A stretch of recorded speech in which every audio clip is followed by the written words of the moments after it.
teams in the NFL in the Philadelphia Eagles. So is anybody surprised at the reports on the Patriots or that they sucked? No. For 3 days I've talked about this. Sunday, Monday, what's today? Tuesday. Yes, for 3 days I have talked about how intrigued I am in seeing joint practices. The Eagles have one of the best defensive lines in football. They have one of the best defensive back units in football. They have Jalen Hurts, one of the best offensive lines, a new running back. They're loaded. I have them projected to win the NFC East this year. By the way, they're a year removed from going to the Super Bowl. There might be some turmoil when it comes to their head coach and new offensive coordinators and the relationship between their quarterback and coach, but they're a good team. We don't even know what the Patriots are. We don't even know. And just think about it. The Patriots prioritized these joint practices in order to get Drake Maye reps. So I don't know how I feel today, and this is kind of where I wanted to start tonight. Did the Patriots make the right decision in only giving Drake Maye 7 reps in a preseason game, but yet found more value in what's going on today at joint practices? Yet what'd you hear? All you heard was how bad the offense was, how bad the offense looked, and here you are now, Patriots fans.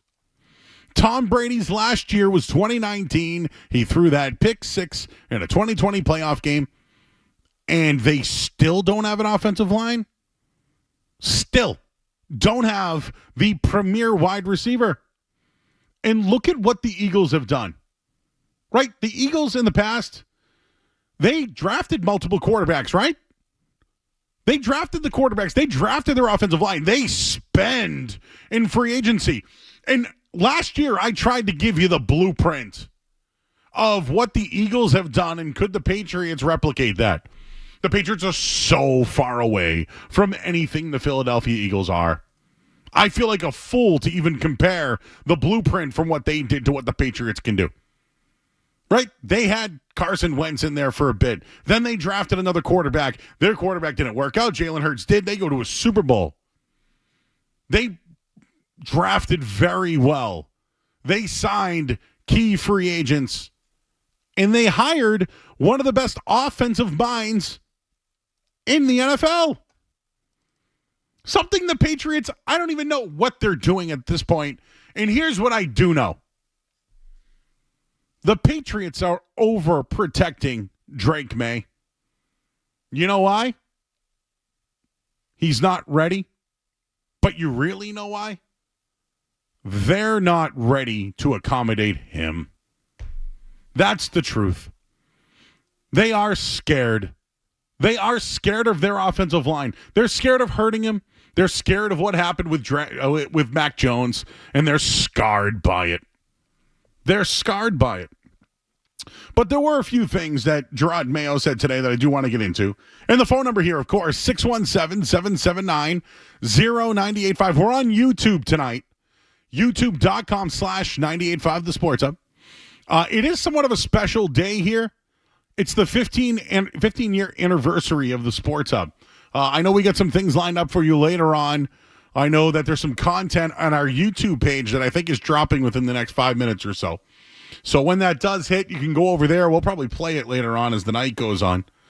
But we're hanging out. We got a full house here tonight. And thank you to our friends over at Frank Pepe's at the Burlington location. They have multiple locations. I know one in Chestnut Hill. But thanks to the guys for coming over tonight. And our intern, Kevin, who goes to Quinnipiac, is like in heaven right now because of the pizza that we have here.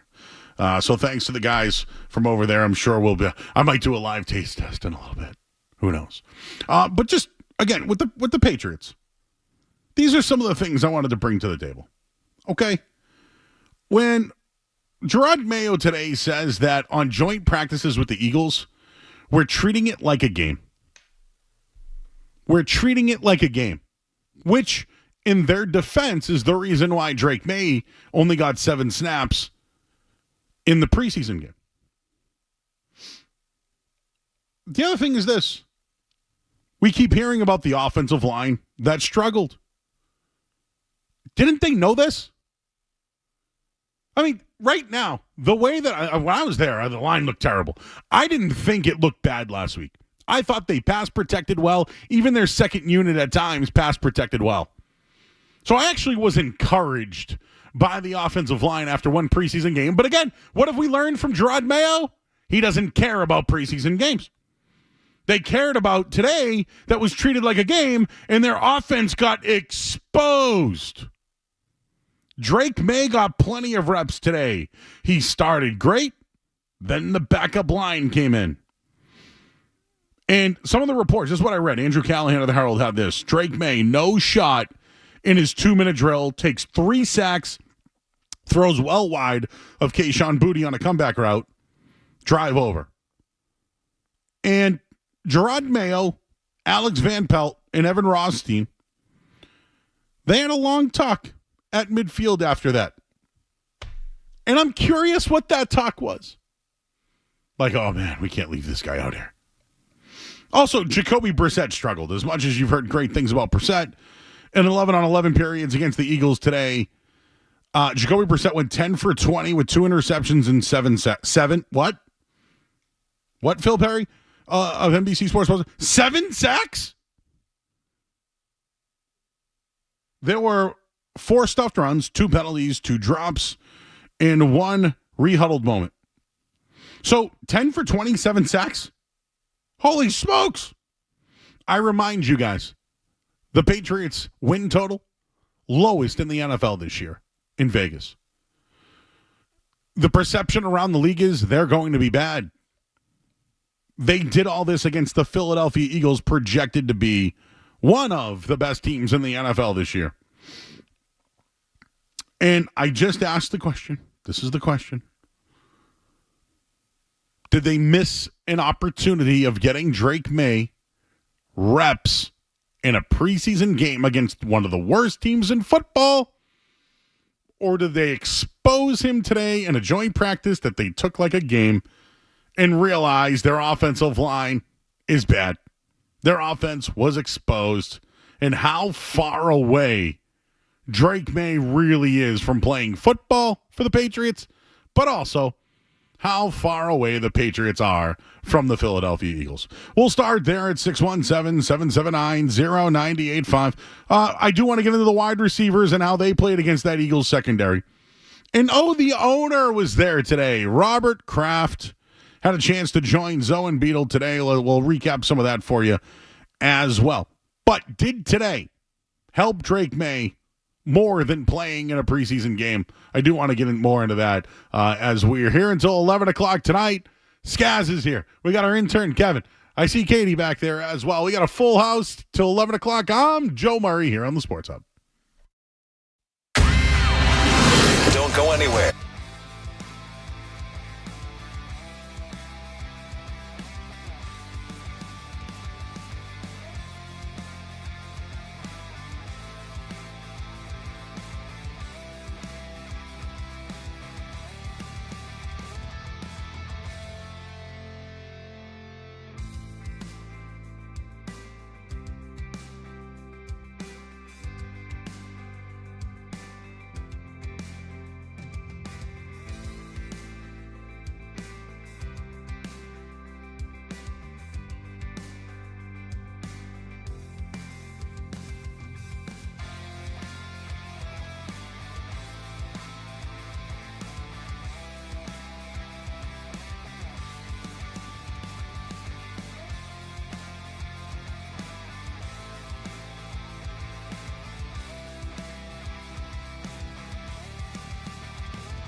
this year and the culture, and we're building. I don't know what our record's going to be this year, but I'm very excited about what's going on right here at this level.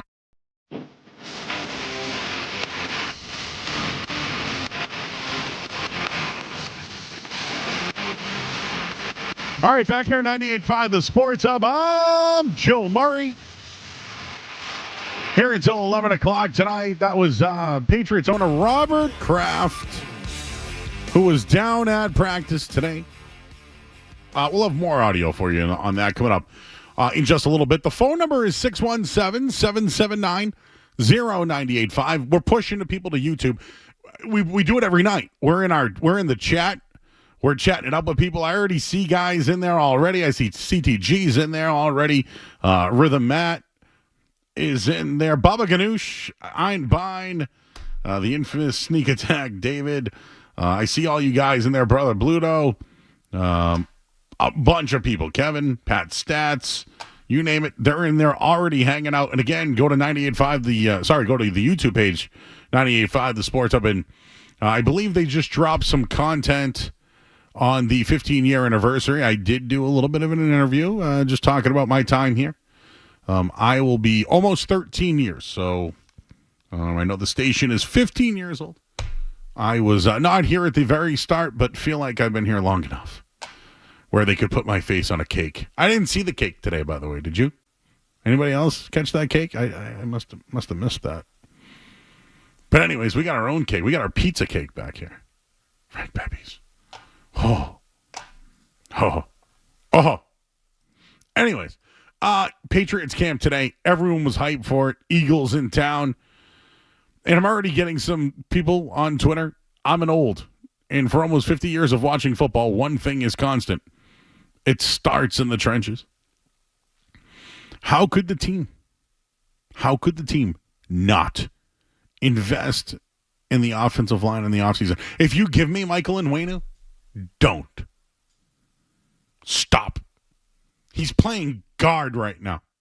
That's pathetic, by the way. You paid him tackle money to play him at guard. Pathetic. What are they going to do here? I actually thought it looked fine last week. Yep, a couple of procedural penalties and false starts and things to that degree. But today it sounds like they got exposed. And again, I'm just going to remind you, this is the Philadelphia Eagles who have, number one picks up and down their defensive line. Right? Milton Williams, Jordan Davis, first-round pick. Jalen Carter, first-round pick. Right? Devin White is on that team. Josh Sweat. They have guys who can get after the quarterback. Nolan Smith, Nakobe Dean. Remember all those names? They just drafted Jeremiah Trotter's kid. Brandon Graham's still there. These are big household names that can get after the quarterback. And what, you're going to put Anderson and Mafe and and guys like that? It's pathetic where they're at it with the offensive line. It's pathetic. Last year, they bring in Adrian Clem. Did not work out. I want to give Peters the benefit of the doubt. I do. You could have great coaching. We saw it here differently. Dante Scarnecchia could take anybody. He could take literally me and Skaz and get us ready to go for a game. Those days are over. They could take former wrestlers and convert them. It would work. They could take former tuba players and could start on Monday Night Football. Those days are long gone. And you know what's really sad? They've invested so much in the draft when it comes to their offensive line. So much. I mentioned City So, right? They just drafted Caden Wallace this year. Michael Onwenu is a guy that they just gave big money to. They got Chuks Okorafor in free agency. Calvin Anderson was a free agent last year. Layden Robinson drafted this year. They drafted Cole Strange, who's on the BUP list. Fail. Vadarian Lowe is still here. Antonio Mafe. These guys were all drafted. Not Lowe, but the others were all drafted. So what? They can't draft? They can't draft anymore? And then they draft a quarterback with the number 3 pick overall, and now they're scared to put him out there? They're scared to put him out there. They're scared. They're being too protective. And Robert Kraft, as you just heard, was on with Zoe and Beetle today. I'm candid. I actually like some of the things he said. I did have some questions on some of the things he did say, but he talked about a new great chapter. I'm not sure if that's the one you just played there, Skaz, but he talked about new chapters for the first time in 25 years. Let's hear that one, Skaz. You know, last Thursday night I went over to Gerard and shook his hand, and I said, first time in 25 years I can say to someone we're ready to build some new great chapters. And, you know, we were so lucky to have Bill for the 24-year period and what we were able to accomplish here and the culture. And we're building. I don't know what our record's going to be this year, but I'm very excited about what's going on right here at this level. Doesn't know what the record is this year. So what does that mean? He knows they're going to suck too? How many more years can Kraft enter a season knowing that they're not competitive? For real. How many more years? He's ready to build, though. He's ready to build. Tom Brady's been gone since 2020. We're in 2024. You don't know what you have at quarterback. You still have no offensive line. You still have no premier wide receivers. Bill Belichick is gone. You have a guy that you think can take over the organization because you think he can, coach. You do. The rest of the league doesn't want to play here anymore. The perception is that ownership still doesn't spend. And although the new regime has been competitive, they can't land anybody because nobody wants to play here. But he's ready to build. And Gerard Maye will tell you that once they start winning, people will want to get there. You need to protect to win.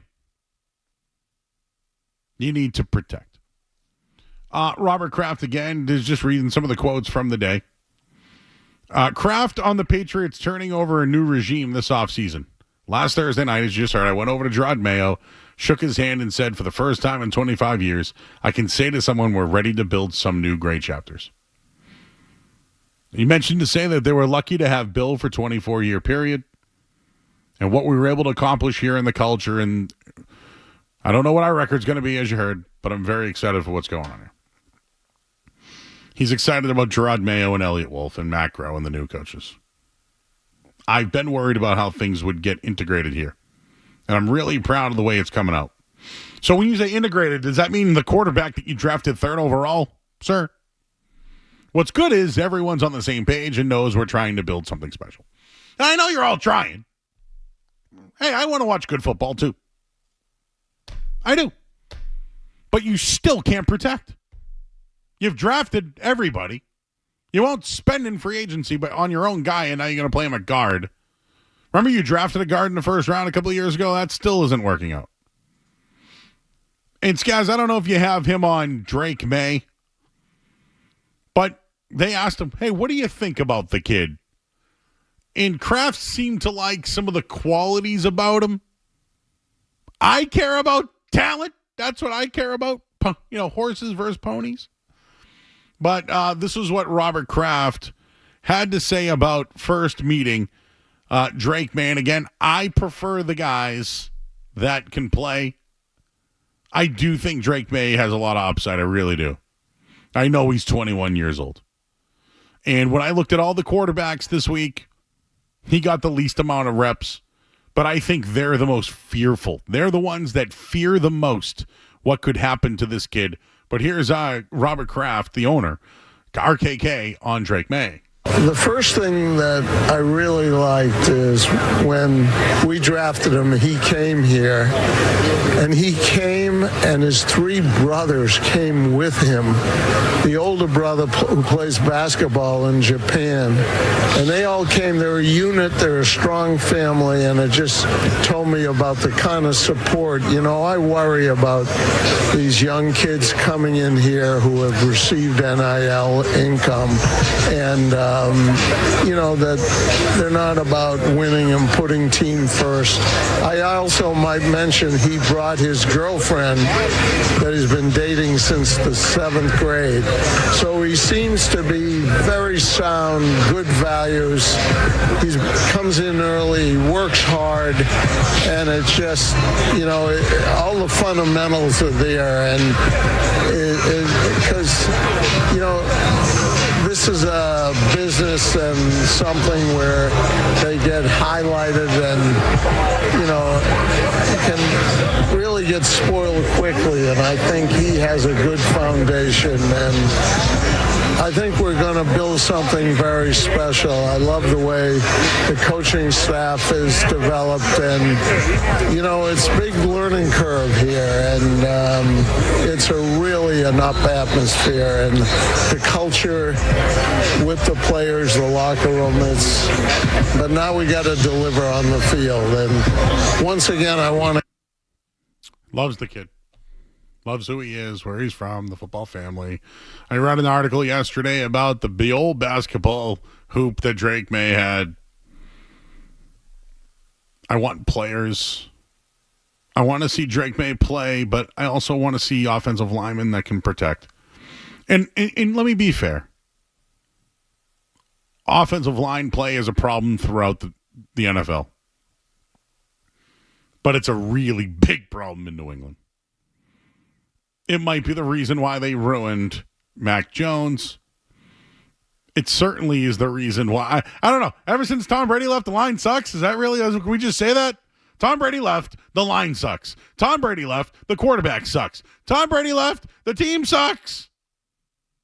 It's easy to say, this is what it looks like after Tom Brady. It's very easy to say that. But you've had 4 years. 4 years. You had Mac Jones, who was under a rookie deal. Now you got the number 3 overall pick, and you still don't have linemen. And you still don't have a prime receiver.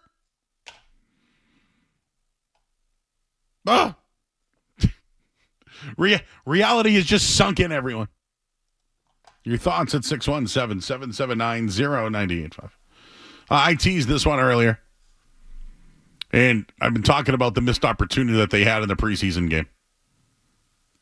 How do you feel today? I'll give you the numbers, how Drake Maye did in joint practices. But would it have been more important doing that on Thursday night? We'll get into all that coming up next. But first, let's get your Sports Hub headlines. Headlines. Sports Hub headlines. We're all thinking about pizza.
right, back here at 98.5 The Sports Hub. I'm Joe Murray. Well, we got some stuff coming up in a little bit. I know it's the 15-year anniversary of 98.5 The Sports Hub. And there's been some specials all day. So check out the YouTube page, youtube.com/98.5 The Sports Hub. First off, you can see me. Sometimes the cameras work where you can see Skaz, but I don't know. But you can at least see me. And you can join us in the chat as well. I see Chuck Olson in there right now. Russ Fox. David. See a bunch of people in there. So you can chat in as well. But there's a bunch of content up. People telling their best stories. All that kind of stuff. So we'll have something for you coming up in just a little bit. But the question I posed. After knowing what happened at practice today in the offense, did the Patriots miss out on an opportunity to play Drake Maye against the Panthers? Here's something I have for you. Drake Maye was sacked 6 times in his final 9 dropbacks to end the practice against the Eagles today. So he dropped back 9 times and was sacked 6. What is he thinking? Is he like, oh, man, this line stinks? Like, what is he thinking? And now I'm wondering, did they miss an opportunity to play him, and was it worth it tonight? 6 sacks? Was that worth it? I don't know. I would have rather him go up against the worst team in the NFL, their defense that stunk, and seeing what he could have done. Maybe he would have had a little bit more momentum. Maybe the pass rush that he saw today, maybe the line, everything, maybe there would have been a little bit more cohesion. Instead, we have people thinking that the team is going to be the worst, which, by the way, I've predicted. I didn't even need to go to a practice. I didn't have to be there today to tell you that they were going to suck. Did you know that Drake Maye started 10 of 10 today? Brissett was 10 of 11. And then it got worse. It got figured out. They started different things, different schemes, stunts, you name it. Maye was sacked 6 times, his final 9 dropbacks, including a dreadful 2-minute drill where he was sacked on 3 of 4 dropbacks. And at the end of the practice, he took a bunch of the blame. He said he got the ball out on early downs. Can't take sacks on early downs. Because whether I'm feeling something or it's from the backside, I got to get the ball out. Other than that, it's finding completions, whether it's hitting the back, trying to do something to get us moving. That's the biggest thing. So I think the line has a lot to do with it, and he's still learning. That's a recipe for disaster. It's a recipe for disaster. Don't expect to see this kid. Don't. That's why you should be disappointed he wasn't out there against the Panthers. If these practices are used like game situations, he failed, they failed. And I'm curious if they're failing him too. Your thoughts at 617-779-0985. We got Robert. He's in Oxford. What's going on, Robert? Not much, Joe. What's up with you? How you doing, buddy? Good. So my thought is not that it was a missed opportunity with Drake Maye last week at the preseason game, but just as a whole with how bad this team looks and probably will be and is as far away as it could be from being good. Should we have traded back with the Giants, gotten another first-round pick next year, and taken like Joey Alt or one of the other linemen that was in the draft and maybe get a free agent quarterback rather than Brissett or somebody in the second or third round for a quarterback? I think it's more of a waste opportunity that we didn't get an offensive lineman in the draft than it is to have gotten Drake Maye. Oh, I don't know about that. I'm curious if maybe should they have gone. I don't know about that. That's a good one. I mean, at the time, right? Could this franchise afford to draft a tackle 3 overall? And let's not forget, the Giants offered to move back and then get a first-round pick next year. So if you were going to take a redshirt year on a quarterback, then you could do that. My problem is they went with a wide receiver in the second round where tackles were just coming off the board. I think Polk could be a really good player, and from everything I heard, he's been pretty good. But line has been their biggest issue. Their biggest issue. And yes, I think they should have addressed it either in free agency or in the draft. And listen, they have addressed things in the draft. Caden Wallace, right? He was a right tackle. They think can play left tackle. Layden Robinson's, from everything I heard, has been pretty good in camp. So I just, at this point, it's like, you got this number 3 overall pick and you know your line sucks. And you still haven't addressed it. It's been a problem for years. And they have the most salary cap space available. Maybe they hope someone gets released. I don't know. But now I can tell why they're protecting him and why he didn't play. Mike is in the car. What's going on, Mike? You're on the Sports Hub. What's up, Joe, man? How you been? I got to give Skaz credit for really grilling me on that 35 seconds. He did a great job. But only point I got to make, Joe, is, everybody's been on Drake Maye a lot, obviously, in the last week in the preseason game. But 3 players I just brought up this week is, the third down backs Tom Brady had. James White, unbelievable. Kevin Falk, and Shane Vereen. Those guys all got drafted, all sat out a year, and were integral parts of our offense. And you can slide Danny Woodhead in there, too. I know there was a trade or a re-sign, but those guys all sat out a year and end up being incredible NFL players. I don't see any issue with Drake Maye sitting out the season and becoming an excellent player as well. I just don't want everybody jumping on his back. I'm not. I don't think he needs to play one down for him to develop. My whole thing is the reason why they're not playing him, it's not because he needs to develop. It's because they don't want to get him killed. And I agree with you 1,000% because the offensive line stinks. What's so funny? I'm still laughing at you, Joe. Okay. Well, it's. I'm more scared than I am laughing. What happened there, Kevin? What happened? I don't think Kevin was grilling him. He's just, screening the call. Guy wanted to talk running backs, compare him to quarterbacks. Kevin wasn't really seeing it. Oh, I thought that was the guy they called Drew Moron. Oh, I have no idea. There's more than one out there, so probably. That's why I was trying to figure it out. I'm like, what's the deal with all that? No. Apparently, Kevin's call screening technique really wore him out. So, Skaz, we have been here the last couple of days. I have been talking about the Philadelphia Eagles. I have said that they're good. Pretty good football team. And people are surprised today that the Patriots looked like crap. You just saw the Panthers, and now you're seeing the Eagles. Bad football team, good football team. Like, I'm not surprised the line struggled because, A, they have one of the best defensive lines, but B, this team, yet they haven't invested in it as far as the draft goes. But, here they are. They have to get back to the drawing board now with the line. So, for those who are excited about Brissett, he was sacked 7 times on one of the drives. The Eagles did lead the league in sacks, right? I believe. Was that last year? 70 plus? They broke an NFL record. It was either last year or the year before. All I know is they're getting a good test of what they're up against. You know what's another one someone just threw at me?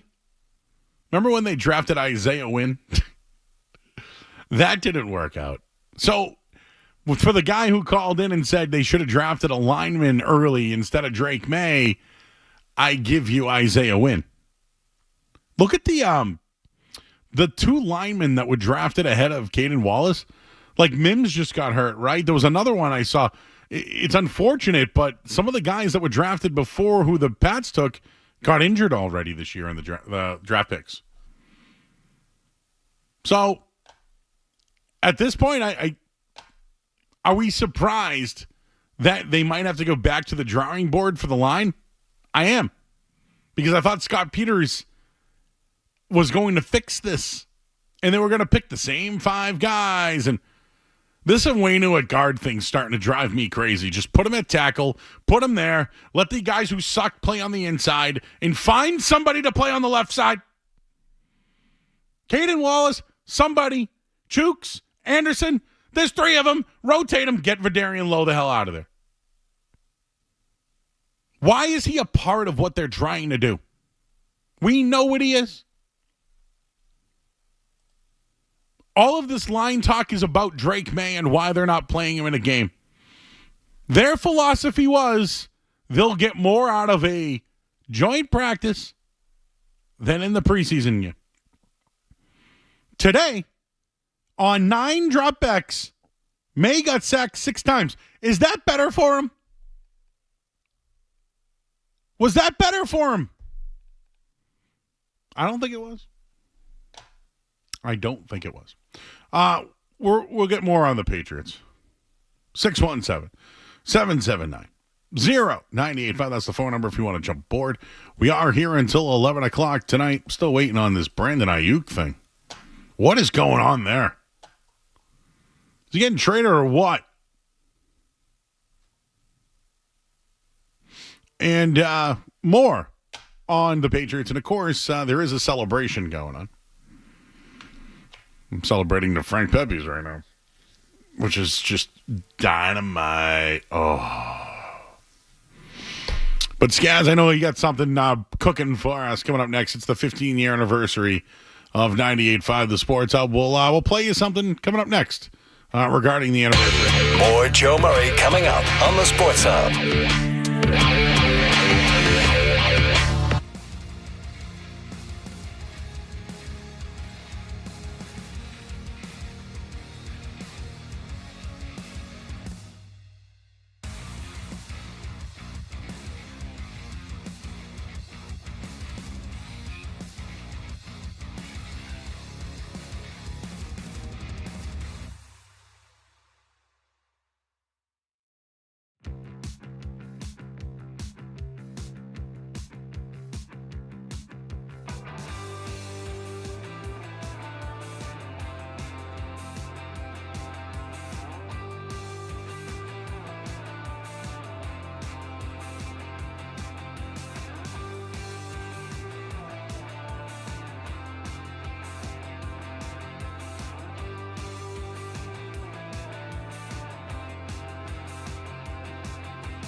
Sports Hub.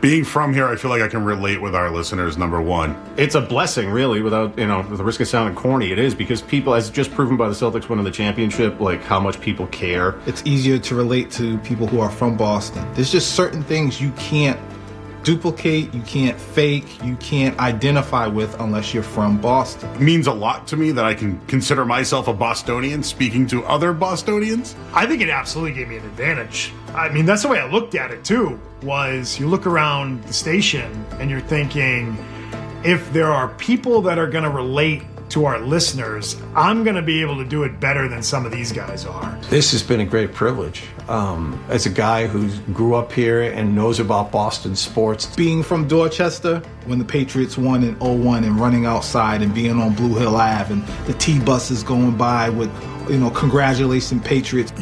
Everybody always was either some reporter or covered the team for years. And for me, I just got into the business, continued to learn the business, and just followed the pulse of the audience and what their reaction was. People care. I think that's the best part about it. Like, people aren't going to feel, I think, in a middle area about any of the hosts here or any of the teams. You either love them, you hate them. There's players you love, there's hosts you love, there's players you hate, there's hosts you hate. Like, that passion, that can't be doubled in many other places throughout the country. It's just different. It's a different experience. We live this every single day. We wear our B hats. It's just different. To be honest with you, I think anybody can do this. You have to have the passion for it, and I think Boston sports fans have the most passion. Being able to be a small part of that every day, that's a dream come true.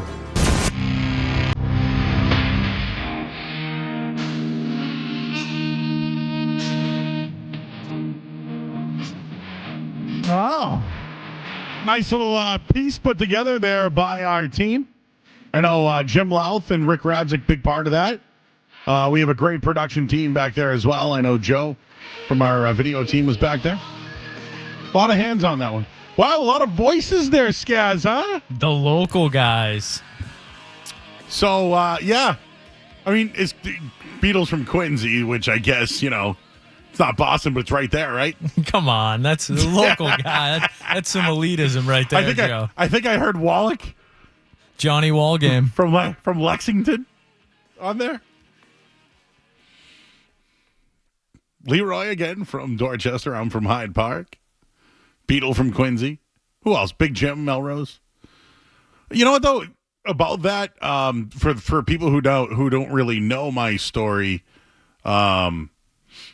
like I was like a high school athlete, wanted to play college, didn't get into college, but continued to play sports outside of it. And I was in the auto business listening to sports radio every day. And I'm like, I can do this. So I agree. Like anybody can do this.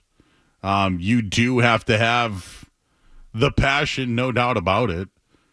I came up through small radio stations. I worked at small places, did literally everything, wore all the hats, and continued to work up. I don't know how somebody could get into the radio nowadays. I don't. I mean, we got an intern here from Quinnipiac and one who went to Elon. One's got a job, the other's trying to find one. But I don't know how you get into the business now. What do? You start a podcast? I really don't know. But for me, I just showed up one day. I wanted to do this, and bing, bang, boom. 17 years later, over 12 years now at the Sports Hub. I act myself. This is how I am on and off the air. When I flip out about stuff, that's me. And I think that's you too. Right? When we're talking about the Patriots offensive line and the fact that it still sucks, I'm saying that because you're going to say it too. And you're probably going to use more swears than me. So I don't know. It's easy for me to do this. The easiest part of our job is doing the show. You should see all the other stuff we got to do. The prep work, the writing, and the video, and all that. Coming here and doing the show is the easiest thing because we're talking to you. And at least for me, I'm just talking to the people I know that I associate with. Because I'm from here, you're from here, it's easy. It's hard to be relatable. Look at the Patriots. How many players can you actually relate to on the team? When it comes to the Red Sox, the manager might be the one guy you can relate to the most. With the Celtics, you could relate to the growth. You could relate to that. Right? They drafted two guys, put veterans around them for years. You just watched them win a championship. The Bruins, this is a die-hard market for hockey. And listen, when we have Celtics games and they end, we bring Cerrone on because after the game, the Celtics fans are like, ho-hum. But after a Bruins game, phone lines are loaded with people either happy or pissed. And it's awesome. You got to know the pulse. One of the things I love about working here. Hey, I think about it all the time, about going to another market or going national or something like that. But it's easy to do it here. I shouldn't say it's not easy to do it here because the fan base is very critical, but at the same time, it's easy for me to relate to all of you. So, 15 years, Sports Hub, going strong. They took a chance. They went FM. It worked. They knocked off something that was going great here for years, but they never evolved. 98.5, the Sports Hub continues to evolve. Now, listen, YouTube was probably years ago, but we're on it now. We're reaching people that are in the chat right now speaking to us, something we couldn't do years ago. We're continuing to evolve. I'm continuing to evolve. I know Skaz is as well. And then we have our next crew of radio people already ready to go, helping us out behind the scenes. So congratulations to everybody here at 98.5 The Sports Hub. 15 years from now, I don't know what the business is. I don't know what this business will be. But I think at least for the next 5 years or so, this will still be the best sports talk in America. Your thoughts at 617-779-0985. We're going to play some more stuff. This is the 15-year anniversary of 98.5 The Sports Hub. I think the biggest thing was going FM, personally. And you're still listening. And I also think it's fun to kind of switch things up from sports every once in a while to talk about other things. I don't know, like food and vacations and friends and where your designated poop spot is. All that fun stuff. All right. I still get tweets about that, guys. Still get tweets about it. All right, let's talk more about the Patriots wide receivers, how they do today. And A.J. Brown, very high on a defensive back for the Patriots. We'll tell you who that is. But first, let's get the sports about headlines. From the Town Fair Tire Studios, 15 years of champions. The Boston Celtics are world champions. Thank you, Boston, for making us your home for sports for the past 15 years. WCCFM at HD Boston 98.5, the Sports Hub, a Beasley Media Group station. Sports Hub headlines. All right, Patriots camp today. Joint practices with the Philadelphia Eagles. The offense struggled. Jacoby Brissett sacked 7 times on his 10 of 20 during 11 on 11. And then Mac Jones, final 9 reps of the day, 6 times he was sacked. Tough day for the offensive line. But, hey, they'll play a game on Thursday, and they'll practice again tomorrow. Red Sox in action right now versus the Texas Rangers. Cutter Crawford, 4 innings, 2 strikeouts, no home runs yet. And Rafael Devers, an RBI double in this one to put the Sox up 1-0 so far. Vikings rookie J.J. McCarthy needs knee surgery. No timetable on that one. And Hassan Reddick wants a trade. He was already traded, but now he wants a trade. Headlines, they are brought to you by Safety Insurance, providing comprehensive coverage for your auto, home, and business. Ask your independent agent about safety. I'm Joe Murray. Your next update in 30 minutes. If you've got the app, you've got Toucher and Hardy to wake you up no matter where you are. Or who may or may not have been to jail. Get the app. The 98.5 The Sports Hub app.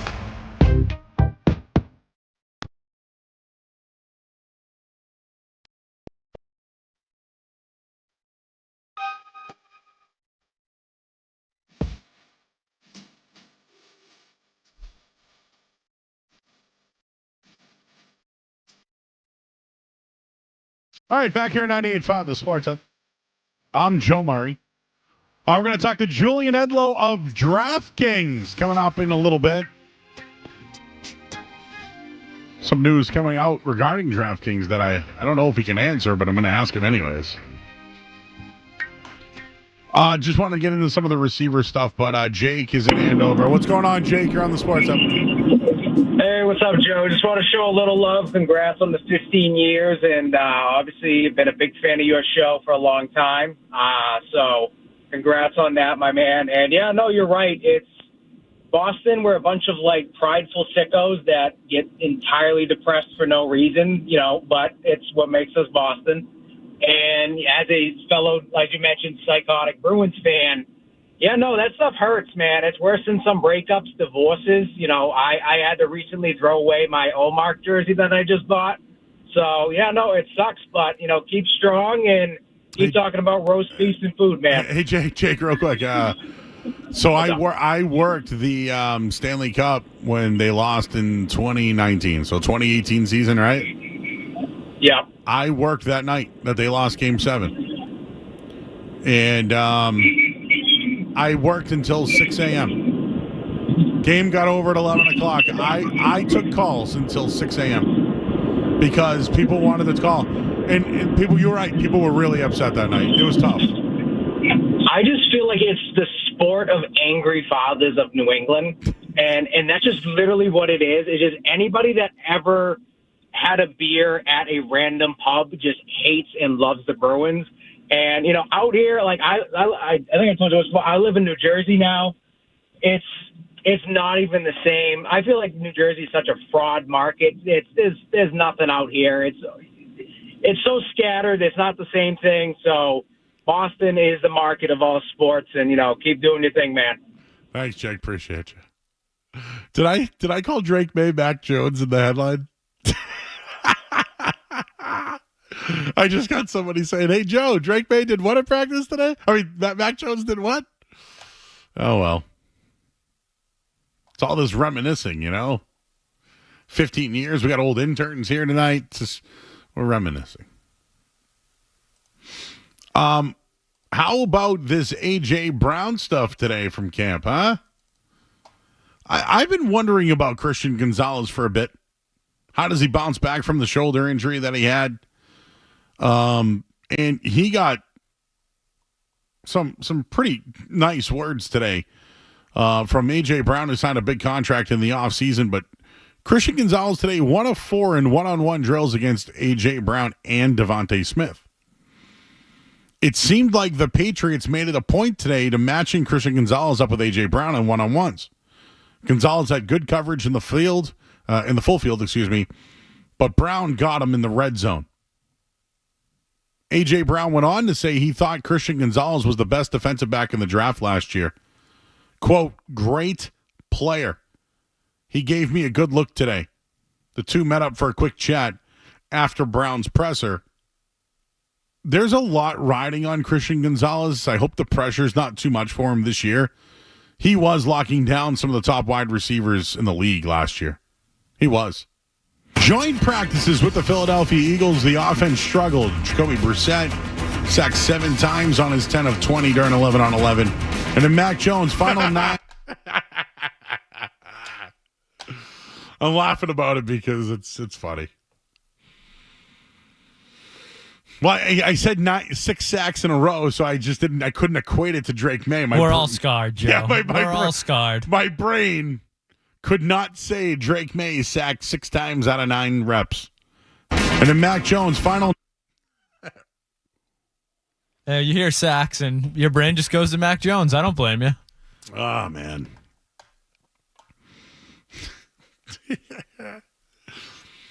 The line is still a problem after what happened with Mac Jones. Like, for real. We're going into a new season where they've selected more people in the draft. And the line still sucks.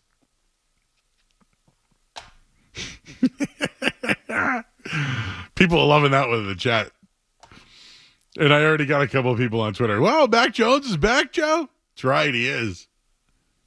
For the Jaguars. Went 9 of 11 the other night. He's driving everybody crazy in the locker room. But Drake Maye today, 9 attempts, sacked 6 of them. Back to Christian Gonzalez, though. A lot of expectations here for him. I temper mine a little bit because I think back to the days of Devin McCourty, right? Devin McCourty was an all-pro defensive back. In his second year, he struggled. So bad that he struggled that he had to move to safety. And I hope that's not the same thing for Gonzalez. Again, Gonzalez struggled when, this year I went to camp. I think they are trying to ramp him back up. Like, I think they wanted him out there today with A.J. Brown. So all the reports said, certainly. But that is a really good group if you think about the Philadelphia Eagles and their wide receiving core. Devontae Smith, former first-round pick, right? A.J. Brown. John Ross just made a comeback. He's been out of the league for a bit, but he runs a 4.2 40. They drafted Johnny Wilson this year. Paris Campbell's in there. Like, they got a nice little room there with Dallas Goedert. The Patriots defensive backs held up. Marcus Jones now going to be in the slot. Jonathan Jones on the outside. The defense held its own. But imagine how elite they could be if he can take the next step after showing promise his first year, where maybe Matthew Judon is on the other side of the field. I think the defense, although I think at times it can be a little bit overrated, they were very good against the run last year. Can they continue to do that without Christian Barmore, who was at camp today, by the way, not practicing, but a nice sign just to see him around the team. Nice sign. And Godshaw talked even to Zoe Beetle today, too. Talked about the running game and, he's a leader on this team and, happy to get his new contract. But Christian Gonzalez, they can hit on this kid. But I just go back to the days of Devin McCourty was really good at corner early on. Struggled his second year, had to move to safety. Patriots are testing him early. I'd like to see him start in the preseason game. Get him a couple more reps. But he showed in a limited time last year he can cover the top number one receiver on any team. So some good news today. And again, when A.J. Brown says that kid's good, it's telling you something. 617-779-0985. That's the phone number if you want to jump aboard. I see you guys on YouTube as well. Be sure to go to our YouTube page. We got a bunch of content up there. I already see the line is remembering Mac, so they give up. Joe, you are right. The Matt Patricia stink will never leave this team. Gritty Jones. The best part of the Jags broadcast was Bucky Brooks saying that Mac Jones has been a winner everywhere he's gone. It's a wild take. Pro Bowler Mac Jones, who did the gritty. What do you think about Christian Gonzalez? I thought A.J. Brown saying that type of stuff, it's complimentary. Yeah, that's high praise. I mean, especially from a guy like A.J. Brown. I did see Karrion Garigian had I think it was yesterday maybe, a thing about Gonzalez and how he's looked a little slow to come back from injury, which I think is to be expected. But, yeah, the Patriots are putting a lot on his plate this year, coming back from an injury, second year in the league, didn't get a full rookie year, and he's expected to go out there and basically shut down number one options on a weekly basis. So that's a lot. Joe, I think the kid is very good. I think he's, ultra talented, but you're asking a lot for a young kid to do that on a weekly basis. He's thin. He is thin. And unfortunately, he got hurt last year. And so if something like that happens again this year, then it becomes a question mark. Only pushback I have is when he was at Oregon, he was thin too. Could line up with anybody in the country and was outstanding. I mean, Sauce is pretty thin. Sauce exactly. Sauce Gardner's a very thin guy. So, yeah, it's just, that's kind of how the position is now. Bigger, more, mobile, agile guys. So, yeah, but putting all that on Christian Gonzalez that's a heavy task for basically a rookie. They threw Marcus Jones right at nickel, too. Right? Just like right in there. You're going to be our fastest guy in the field. I know he can do punt returns. And at times, he was pretty good at Houston. I remember that as a corner.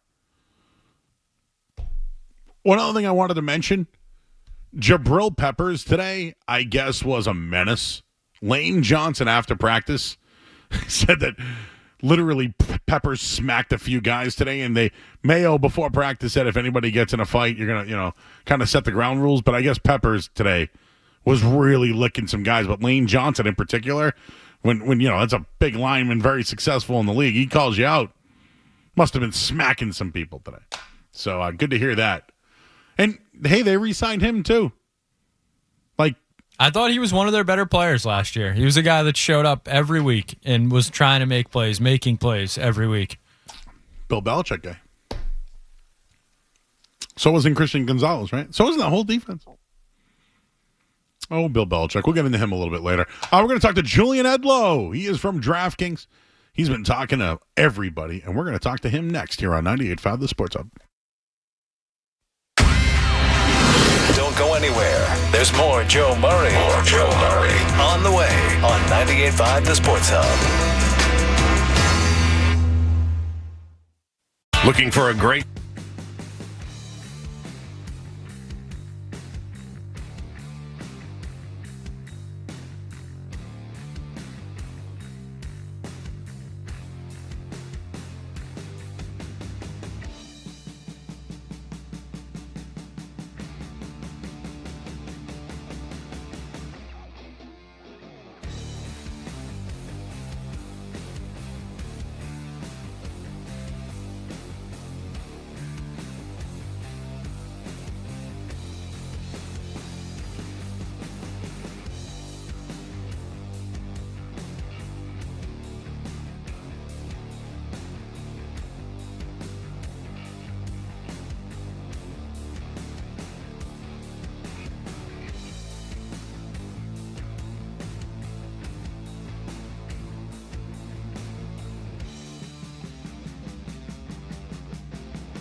right, back here in 98.5 The Sports Hub. I'm Joe Murray. Watch out. We are here until 11 o'clock tonight. It is the 15-year anniversary of 98.5 The Sports Hub. Wow.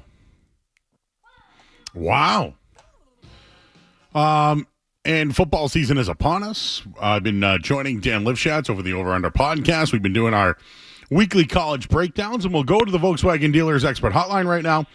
We'll welcome in Julian Edlow of DraftKings. Julian, how are you today, sir? I'm doing well, Joe. Happy 15th birthday to you guys.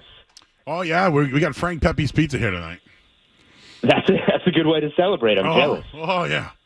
I am definitely celebrating here. All right, dude. Let's just talk unders.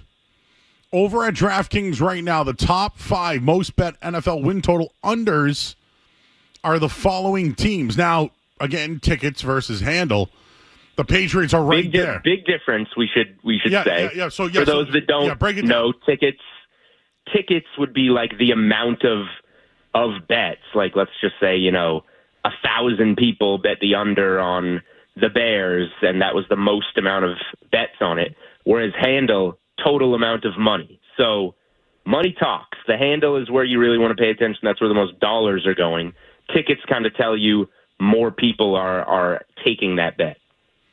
Yep. So I don't know if you heard about practice today, but they're going up against the Philadelphia Eagles, who are one of the favorites in a Super Bowl team a year ago, or 2 years ago, I guess, if you want to look at it like that. And I watched the Patriots Panthers. They're projected to be two of the worst teams in football.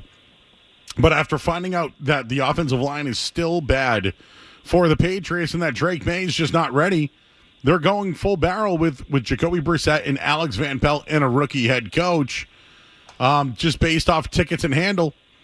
I mean, I'm already on the Patriots being the worst team or having the least amount of wins in football this year, plus 345. I got that at DraftKings. How do you see the Patriots? And clearly we see the numbers by tickets and handle, but, I mean, is that a sucker play right now, or is that a square play because so many people are on it?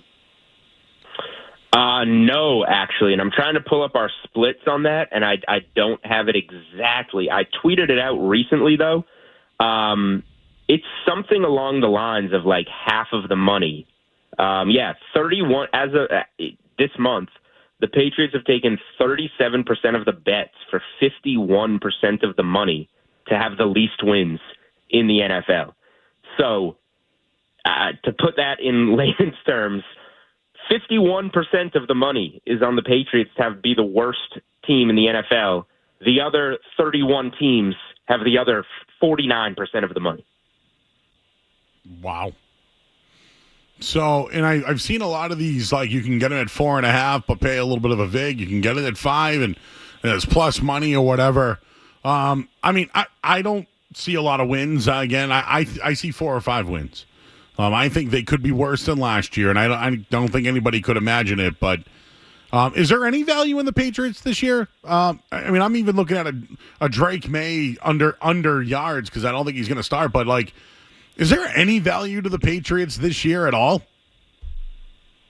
Well, a couple of things. First of all, yeah, I bet Drake Maye under 2,400 passing yards when that was available in June. It's now off the board with the, confirmation that Jacoby Brissett's going to be the guy. Now, one of the things about, DraftKings and U.S. legalization now is that these markets on these legal books, you just got to play a snap in the regular season. There's no, previously a lot of books where must start week 1 for action. That's no longer the case. So if Drake Maye sees the field, it's action on that. So if you got that early, great. I don't think we're going to see it again unless something happens early to Jacoby Brissett. The other thing I'll say, I'm with you. The Patriots should be a bad team. Practice today sounded like a nightmare. It was 16 completions to 14 sacks for the offense. So I don't mind if you want to bet the Patriots to be the worst team. I don't see, I don't see it with this team this year. I'll say that you can choose your own win total essentially on DraftKings Sportsbook. You can toggle through any number you want. So personally, and I don't know what the number is right now, but I did bet the Patriots under 5.5 wins. Mm-hmm. That was minus 185 when I took it. So, like you, I think 5 is kind of the ceiling for the Patriots this season. All right, let's talk about most bet teams. Overs. Texans, Chiefs, Lions, Jets, those are all going to be some of the big ones here. But here's the ones I thought were fairly interesting. Tickets, Pittsburgh Steelers, money, Steelers, one of the other teams, Broncos and Bears. Surprised that those teams are coming up on win total overs. Yeah, a little bit. So the one glaring thing that jumped out to me is that if you sort through the stuff that I tweeted out a few hours ago about these most bet teams, the most bet team in terms of tickets to the over is the Houston Texans. So that means they have the most bets on them. It's been bet the most times. If you look at the unders, the team with the fourth most handle, so the fourth most money on the under, is the Houston Texans. So the Texans are taking a lot of, public, square, whatever term you want to use, bets to that over, but not for much money. The big bets for the Texans are coming in on the under. The only teams with more money to go under their win total than the Texans is the Bears, the Patriots, and the Cowboys. That discrepancy, but you see all those teams kind of floating in that area. They also have the most tickets to go under. So to see that discrepancy of the team with the most bets to go over their win total have the fourth most money on their under is pretty rare. All right, we're talking with Julian Edlow. He is of DraftKings.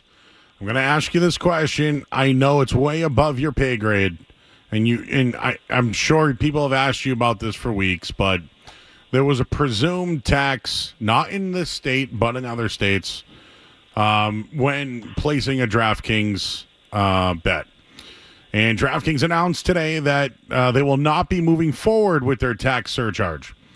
We always listen to our customers after hearing their feedback and decided not to move forward with the gaming tax surcharge. We're always committed to delivering the best value in the industry and our loyal customers. So I give them props for doing that because I think there was a little bit of outrage and some of the numbers came out too.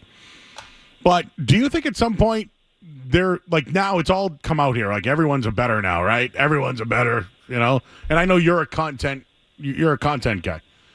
But do you think this is something that we're going to see with all books or eventually? Like, I know DraftKings was trying to be ahead of the game there, but at some point, do you think that when you place a bet online at any book, there will be some sort of surcharge? I don't know the answer to that. I'll say, in terms of DraftKings, and obviously this is, we have people much higher up that make these decisions and that are qualified. Guy. You're a content guy. that are qualified to speak on this. But so what I will say, just from me personally, looking at it from a DraftKings side and looking at it from the bettor side, to stand up for DraftKings for starters, I don't think they wanted to do this, but why it was done, and it was only going to be done in 4 states. Again, Massachusetts, there's a fair tax in Massachusetts from the state that DraftKings pays the state, so it wasn't going to be implemented in Massachusetts. In a state like Illinois, where it was going to be implemented, Illinois raised the tax on DraftKings from 15 to 20% to 40%. So whatever DraftKings was giving the state of Illinois, in 2024, Illinois was more than doubling that in 2025. So that's why DraftKings made, a 3, 4, 5%, whatever you want to call it, surcharge to the customers in those certain states. So DraftKings was going to get kind of a raw deal, and now they've said, hey, we're not going to do this tax. But that is the why for the people that don't understand the why this was a thing in the first place.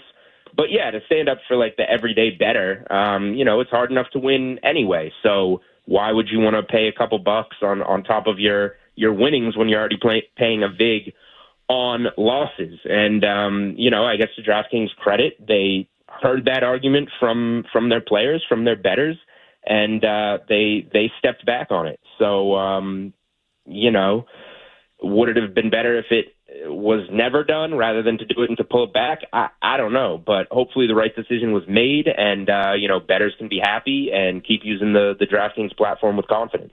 All right, let's talk about real football. We're talking to Julian Edlow. He's of DraftKings. College football. Dude, you had some good guests, I got to tell you. Phil Steele, right? I saw your buddy Adam as well on there. I watch, man. So, I'm always tuning into what you're doing. But the top 25 came out.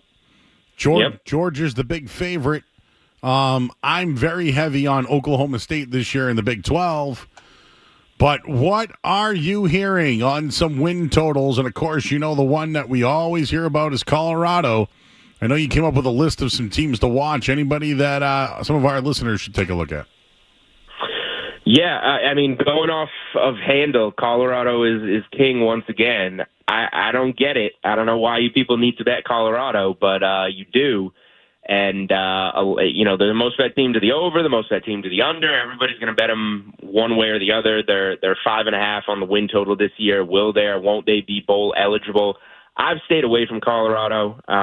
We'll see on a week-to-week basis. The one thing, if you want to bet a Colorado game, they do play Colorado State in, I believe it's week 3. Colorado State's a 7.5-point dog. I took the dog in that one. Colorado State Rams going up against Colorado. So there's a little bit of a Colorado fade. I'm with you, Joe. My biggest win total bet so far that I've placed is Oklahoma State over 7.5.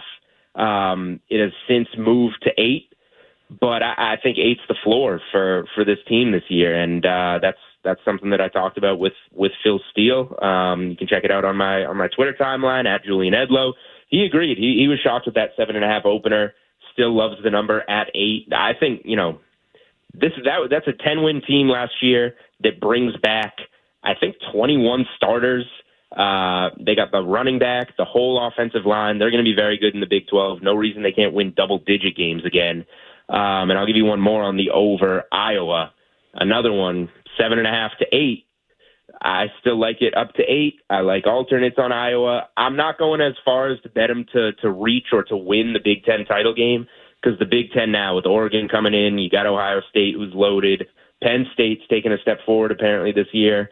I do think Michigan regresses, but the Big Ten is no joke. That said, Iowa's got a really good schedule and a very veteran team with what Phil Steele ranked as the second-best defense in the country. Yeah. Tell me what you think about Alabama this year. I know Milroe's back. I don't know what they're going to be. Saban's gone. I don't know. But as far as win total projection, do you think Alabama's still in the conversation for the playoff? They are. And I, like you, Joe, took my time coming around on Alabama. The Saban factor is huge. Alabama was plus 600 to win the national title. Saban retired. Since then, you look at them now, they're now plus 1,400. They've more than doubled in their odds to win it all. That said, a 12-team playoff, you still got Milroe at quarterback. Kalen DeBoer is about as good of a Nick Saban replacement as you could ask for. He's got a much better defense than he had last year at Washington. I'm passing on the win total, which is 9.5, because I think it's a 9 or 10 win team. But if Alabama wins 10 games with the schedule they have out of the SEC, they are in the college football playoff. If they go 9-3, they still might be in the college football playoff. If they lose to like Georgia, Oklahoma, and LSU, and they're a 9-3 team out of the SEC. So I think Alabama, just at even money to make the college football playoff, is a really good bet. And then real quick, we do have a unique market at DK. You can just bet win total matchups head to head. So who wins more games this year, Michigan or Alabama? I took Alabama minus 140. Michigan's got Texas, Oregon, Ohio State on the schedule. You lost Jim Harbaugh. You lost J.J. McCarthy. You lost a lot of other top-end talent. Feels like a year that Michigan regresses. All right, and one more before I let you go. Celtics, there's a bet out there for them to go back-to-back. Are you in or out on that? Well, even beyond that, so, I mean, back-to-back, if we're counting last year, you're really just betting them to win it all again this year, which is a widely available bet. But you can bet them to three-peat. You can bet them to win 2024, we got 2025, and 2026. And for those that will be critical of those markets, yes, there is a no option offered on that. You can bet them not to win it all this year or not to three-peat. I'm not touching it. I might get involved later in the year. They're going to have a target on their back this year, and I want to see how they play as champions. But what I do like about this team this year is that they got to hear it about not having to go through a tough path. Jaylen Brown, with the issues with Team USA. Jason Tatum doesn't win Eastern Finals MVP, doesn't win NBA Finals MVP, gets benched in the Olympics. Everybody should be back and have a chip on their shoulder for next season. So I do like all that. All right, man. Dude, you're killing it, dude. I you know me. We're Edlow guys. Every time we think of we love Edlow guys. No, but Skaz always says to me, what about Edlow? What about Edlow? That's right, Skaz. Bring me on whenever you want. I'm available. And I did a podcast yesterday with Dan Lifshatz and Chris Thurston. You brought CT on. CT was on, yep. And Sammy was on last week, but he was in Vegas at the Bet Bash. Yeah. Yep. Imagine if I could have big event out there. Imagine all you guys here at once. Let me know. No, we could make that happen. You know that, right? We could. We probably could. Huh. It would be a good one. What do you think would be a good night for that? Like a Thursday game? A Thursday game would be good. Or like a Tuesday night MAC football game? I mean, Tuesday night MAC is like the Lifshatz special. By the way, I saw you had a Sun Belt pick. I'm going Texas State. I think you like somebody else. No, I don't disagree with you there. I did get a good early number. I think I have plus 550 on Texas State, and I did bet them over 8 wins flat. They're 8.5 now. So I do like Texas State as a sneaky pick in the Sun Belt. They very well might be better than App State. My bet was only, again, going to the win total matchups. I think these are really cool. I bet Appalachian State at minus 135 just to have a better record than UNC. So this is an apples to apples. It's a little bit different. You know, you got an ACC team versus a Sun Belt team in terms of win total. I think App State has more upside just to win more games. UNC is clearly probably going to be the better team. But App State to win more games, I like that head-to-head on DK Sportsbook. I'm putting you on the spot here. I forget about odds, but if there was one college coach to get fired first, who do you think it would be? Who am I down on? A lot of the teams I'm down on have a lot of coaches that are just getting going. So one name I'll give you is crystal ball. If something happens to go wrong, okay. Duke Duke under 6.5 wins is one of the most heavily bet win totals on the under at DraftKings Sportsbook. It's one that I'm on. It's one that Phil Steele gave to me when I asked him for a team he was down on in the ACC. Yep. I don't think we've even tweeted that clip out, so a little behind the scenes. That one's coming out soon. Duke under 6.5 is juicy, but a very good bet. But again, that's one of the guys I'm talking about. Like he just got there. Are they gonna have the guts to fire him or give him a little bit more time? I don't know. But if we can just say, hey, Duke's not going to be very good this year, then maybe we can capitalize on that. My other is Kalani Sitake from BYU. I think they're going to have a bad year too. BYU is not highly rated this year. Yeah, I always look for a guy. Crystal Ball's my guy. I don't know why. I just feel like that. He blew it last year, and now there's a lot of hype there in the ACC. And they do have, yeah. I'm down on Clemson too. I don't have much of an opinion on Clemson. I think the 9 flat is a pretty good number for them. I'm not a Dabo guy. I think he's kind of just played out. He's a little bit too old school in the wrong way now, not taking the transfers. You got to kind of adapt to the times there. So I'm not a big Clemson guy, but I don't think I have a feel one way or another on the win total there. I'll give you this. They got to play Georgia in Atlanta week 1. Big game. Clemson's going to be putting a lot of prep in that, try and prove that they're back. Georgia's still going to beat the bag out of them. The next week, they got to play Appalachian State. Mm-hmm. App State's got some big upset victories under their belt over the years. I'm not calling the upset. I'm just saying when that week 2 game rolls around, App State's going to be catching a lot of points against the Clemson team that just went up against Georgia. that's when I got circled to maybe look at the points. No look ahead line out on that one yet. All right, well, he's a content producer. He's a betting analyst, former Sweat commentator. What else? No more Sweat, but all the work now you can find on DraftKings Network. We are in the process of revamping the website.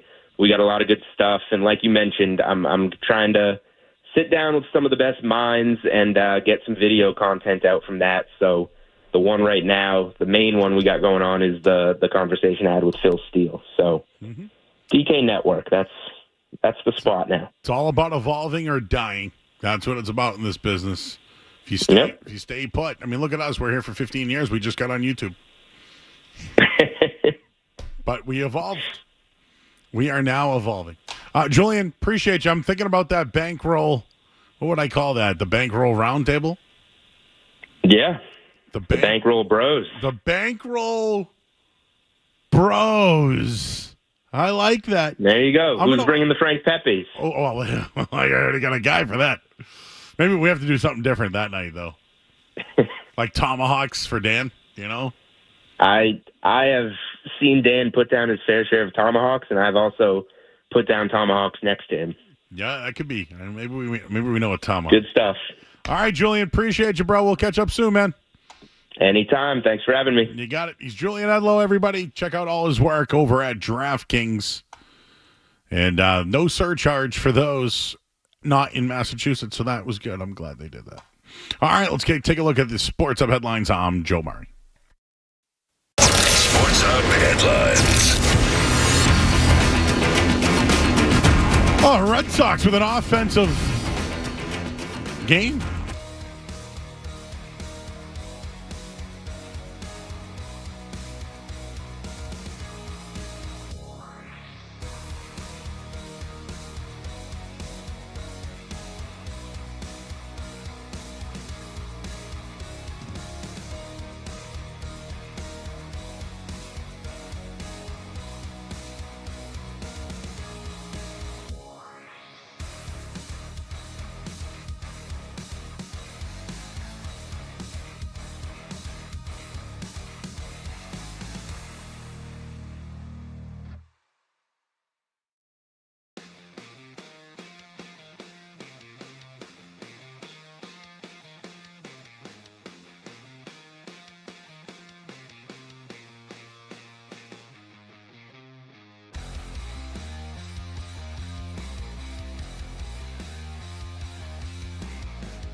congratulations, to the program and everything. To you, you're a grinder, man.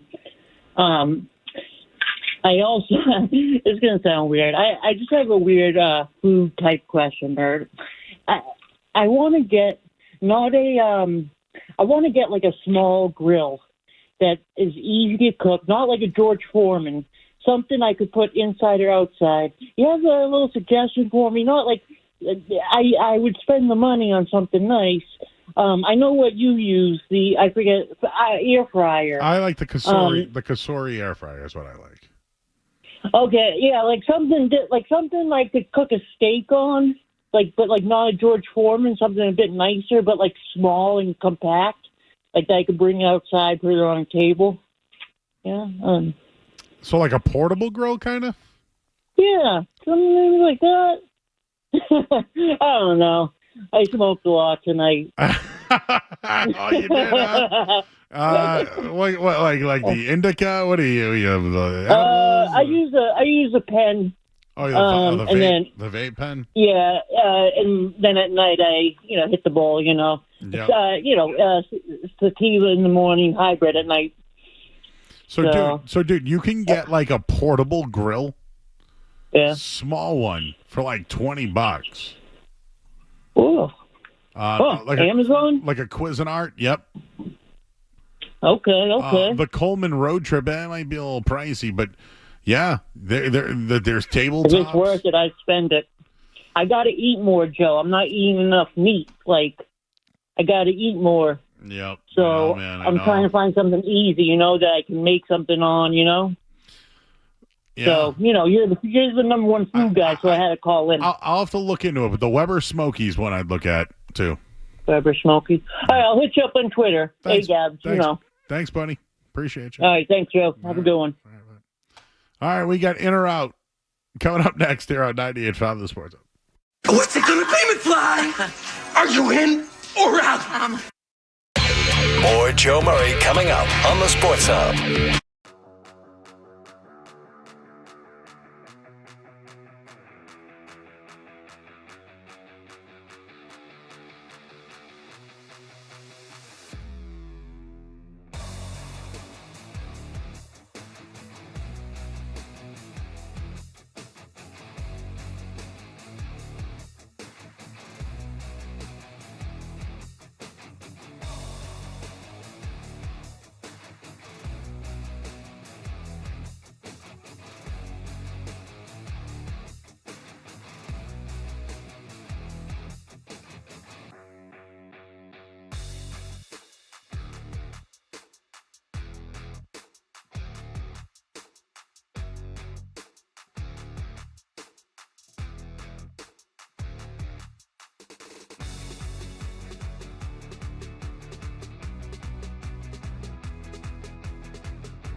I'm the one you need for a dirty deed. I'm the best. Success is this week, and Mookie Betts has once again declined to stay with the Dodgers in Milwaukee's Pfister Hotel due to the potential for ghosts. The Pfister Hotel is one of the older hotels still used, and especially for Major League Baseball teams. And Mookie has stayed there in the past. I believe he might have stayed there once as a member of the Red Sox, but he said he couldn't sleep all night, and he's a little superstitious and, believes in ghosts. So Mookie Betts gets his own Airbnb and does not stay with the team. Joe Murray, are you in or out on Mookie avoiding the haunted hotel? In. Spooky Bets. Spooky Bets. I watch Ghost Adventures. There's this place in Mattapan when I drive by it where I look at it and I say, that place is haunted. You know what else I think's haunted? The Hawthorne Hotel in Salem. I don't know. Whatever Mookie Betts wants to do, they should just let him do it. But do I believe that the place is haunted? Absolutely. Halloween's coming up, bro. I love Halloween. It's because I love candy. I don't know. I love Halloween. All right. And he can do whatever he wants. All right, Joe, I think this is going to be a big in, but we head to Netflix for this one. Netflix has released their first teaser for a Netflix hot dog eating contest between Joey Chestnut and Takari Kobayashi. So we're getting Joey Chestnut and Kobayashi for the first time since 2009. It is set to stream live on Netflix on September 2nd. Joe Murray, are you in or out on Chestnut versus Kobayashi? In. Did you see the trailer? No, the trailer has me fired up. It made me want some hot dogs. There's some hot dogs flying around. You know what? Have you ever had hot dogs on pizza? I'm gonna say no. I don't think so. Me either. I feel like those are separate. Those should separate. Like, I'll do roni, I'll do sausage, I'll do kielbasa, but I don't want hot dogs on my pizza. I'm ready for this. Do you think we'll be able to get a line on this, Joe? Oh, yeah. Chestnut's got to be a big favorite. I mean, we haven't seen Kobayashi in years. Chestnut, Kobayashi odds. Kobayashi odds. Right now, July 23rd, right? I believe it's airing September. Oh, okay. September Sorry. 2nd. Well, last odds I saw was Chestnut a big favorite, plus minus 600. Yeah, I would imagine something like that. Okay. But I'm looking forward to it. Joe, another one. This one, I don't know if you're going to be in or out on, but one Dominic Sessa, who you'll know from The Holdovers, a very good movie with Paul Giamatti, is in talks to play Chef Anthony Bourdain in a biopic. Joe Murray, are you in or out on Dominic Sessa playing Anthony Bourdain? In. I think Anthony Bourdain deserves a documentary. Too soon? I would agree that he definitely does, but like, isn't there countless hours of him like on film being Anthony Bourdain? Like, his life was like pretty documented. Like, if he traveled, that's the only thing that gives me pause is like, is it just going to be like recreating his life in his TV show? Like, we got a pretty in-depth look at Anthony Bourdain for years on television. So maybe they go into like the darker side of it a little bit more, his unfortunate mental health battles and stuff like that. But yeah, I mean, I like Dominic Sessa a lot. I thought The Holdovers was a tremendous movie. So I would be in on this, but at the same time, there is a lot of film of Anthony Bourdain out there. It could be too soon, but I'm in. He was a polarizing figure. I think I don't want to use his death as a reason for interest, but maybe there's something there. So right now I will say I'm in. I'm in right now. Yeah, I think in. I think he's one of these up and I kind of wanted him to get the Bob Dylan biopic, but I think Chalamet got it. But I think not as hopeful for that one, but we'll see. All right, Joe. Dunkin' Donuts announced a new alcoholic pumpkin spiced latte. Joe Murray, are you in or out on a Dunkin' pumpkin spiced latte? Booze at Dunks? I think, I don't know if you would be able to buy it at your local Dunkin', but yeah, it's a Dunkin' alcoholic pumpkin spice latte.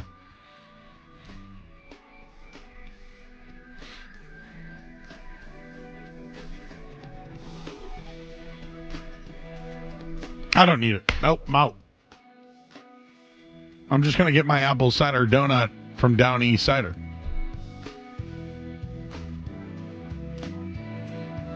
But I'm sure Dunks makes an excellent latte spiked. I feel like that's something you got to at least try it. Why not? Yep. All right. All right, Joe, we'll head to the movies for this one. Another one I'm sure you're going to be thrilled about. It has been confirmed that Mamma Mia 3 is in the works, Joe. They said we'll all be on some fabulous Greek or Croatian island having a blast. Joe Murray, are you in or out on Mamma Mia 3? There was a 2? My thoughts exactly, Joe. Out! Don't care.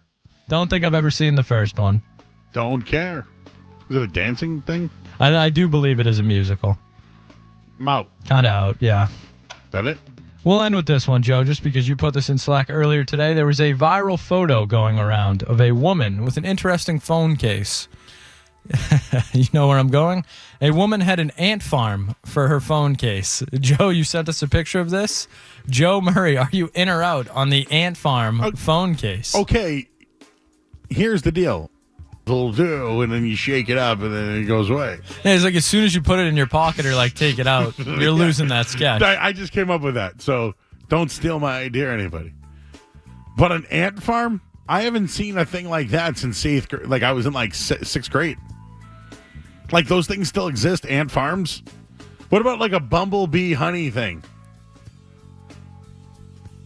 You're asking, that's no. Ow! No, you're asking for trouble. I don't there. care about this stuff, but it is a cool idea. Like, could I get like 2 funnels and make them look like hurricanes and tornadoes when they go up and down? See, now I'm giving them too many ideas. Joe Murray's phone case is coming soon. Yeah, I'm out though. But I thought that was funny. But I'm out. Yeah, that one took me by surprise when you dropped that in Slack earlier. All right, we got to let Jose vacuum. I'll give you the headlines, and then we're going to talk to our buddy. Who? No headlines. Oh, there is. Oh, that's right. There is. we already did that. That's right. Mac Jones. Oh yeah, we already did the headlines, huh? No, we're going to talk to Chris Mason, who is, I believe, part of the big game today from Mass Live. I will do that coming up next year on 98.5 The Sports Hub. Don't go anywhere. There's more Joe.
We're here until 11 o'clock tonight.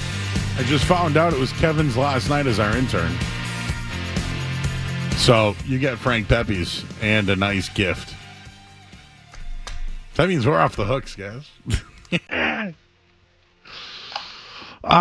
Tons going on at the Patriots practice today. So let's do it. Let's go to the Volkswagen Dealers Expert Hotline. Welcome in Chris Mason. He is of Mass Live. Chris, all the reports say the offense struggled today. What was your opinion on, or just a few takeaways from joint practices today with the Eagles? Yeah, so the offense, first, I think that's largely spot on, where the offense started looking okay. They looked steady, and the end was not good at all. It was interesting. Early on in practice, they were doing some 7-on-7 stuff, and they looked good, which makes sense with no offensive line in there. And then they had an 11th period that was okay, but once they got down to the red zone, things got hairy. Their 2-minute drills to end practice, neither Brissett nor Maye could score. Maye was sacked in 3 of his 4 dropbacks, and those weren't like rookie quarterback sacks, not like he's holding the ball too long. That was, it's a jailbreak in the backfield with the backup offensive line. So, yeah, it didn't look great at the end of the day.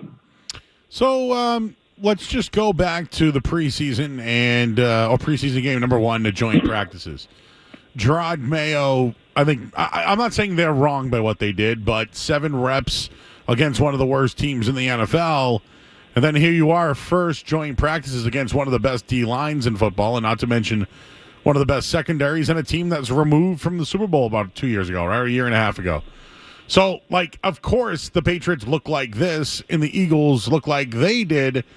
But do you think it was a missed opportunity not playing Maye on Thursday when he's going up against the Eagles with that pass rush and really couldn't get much going because of that pass rush in the offensive line?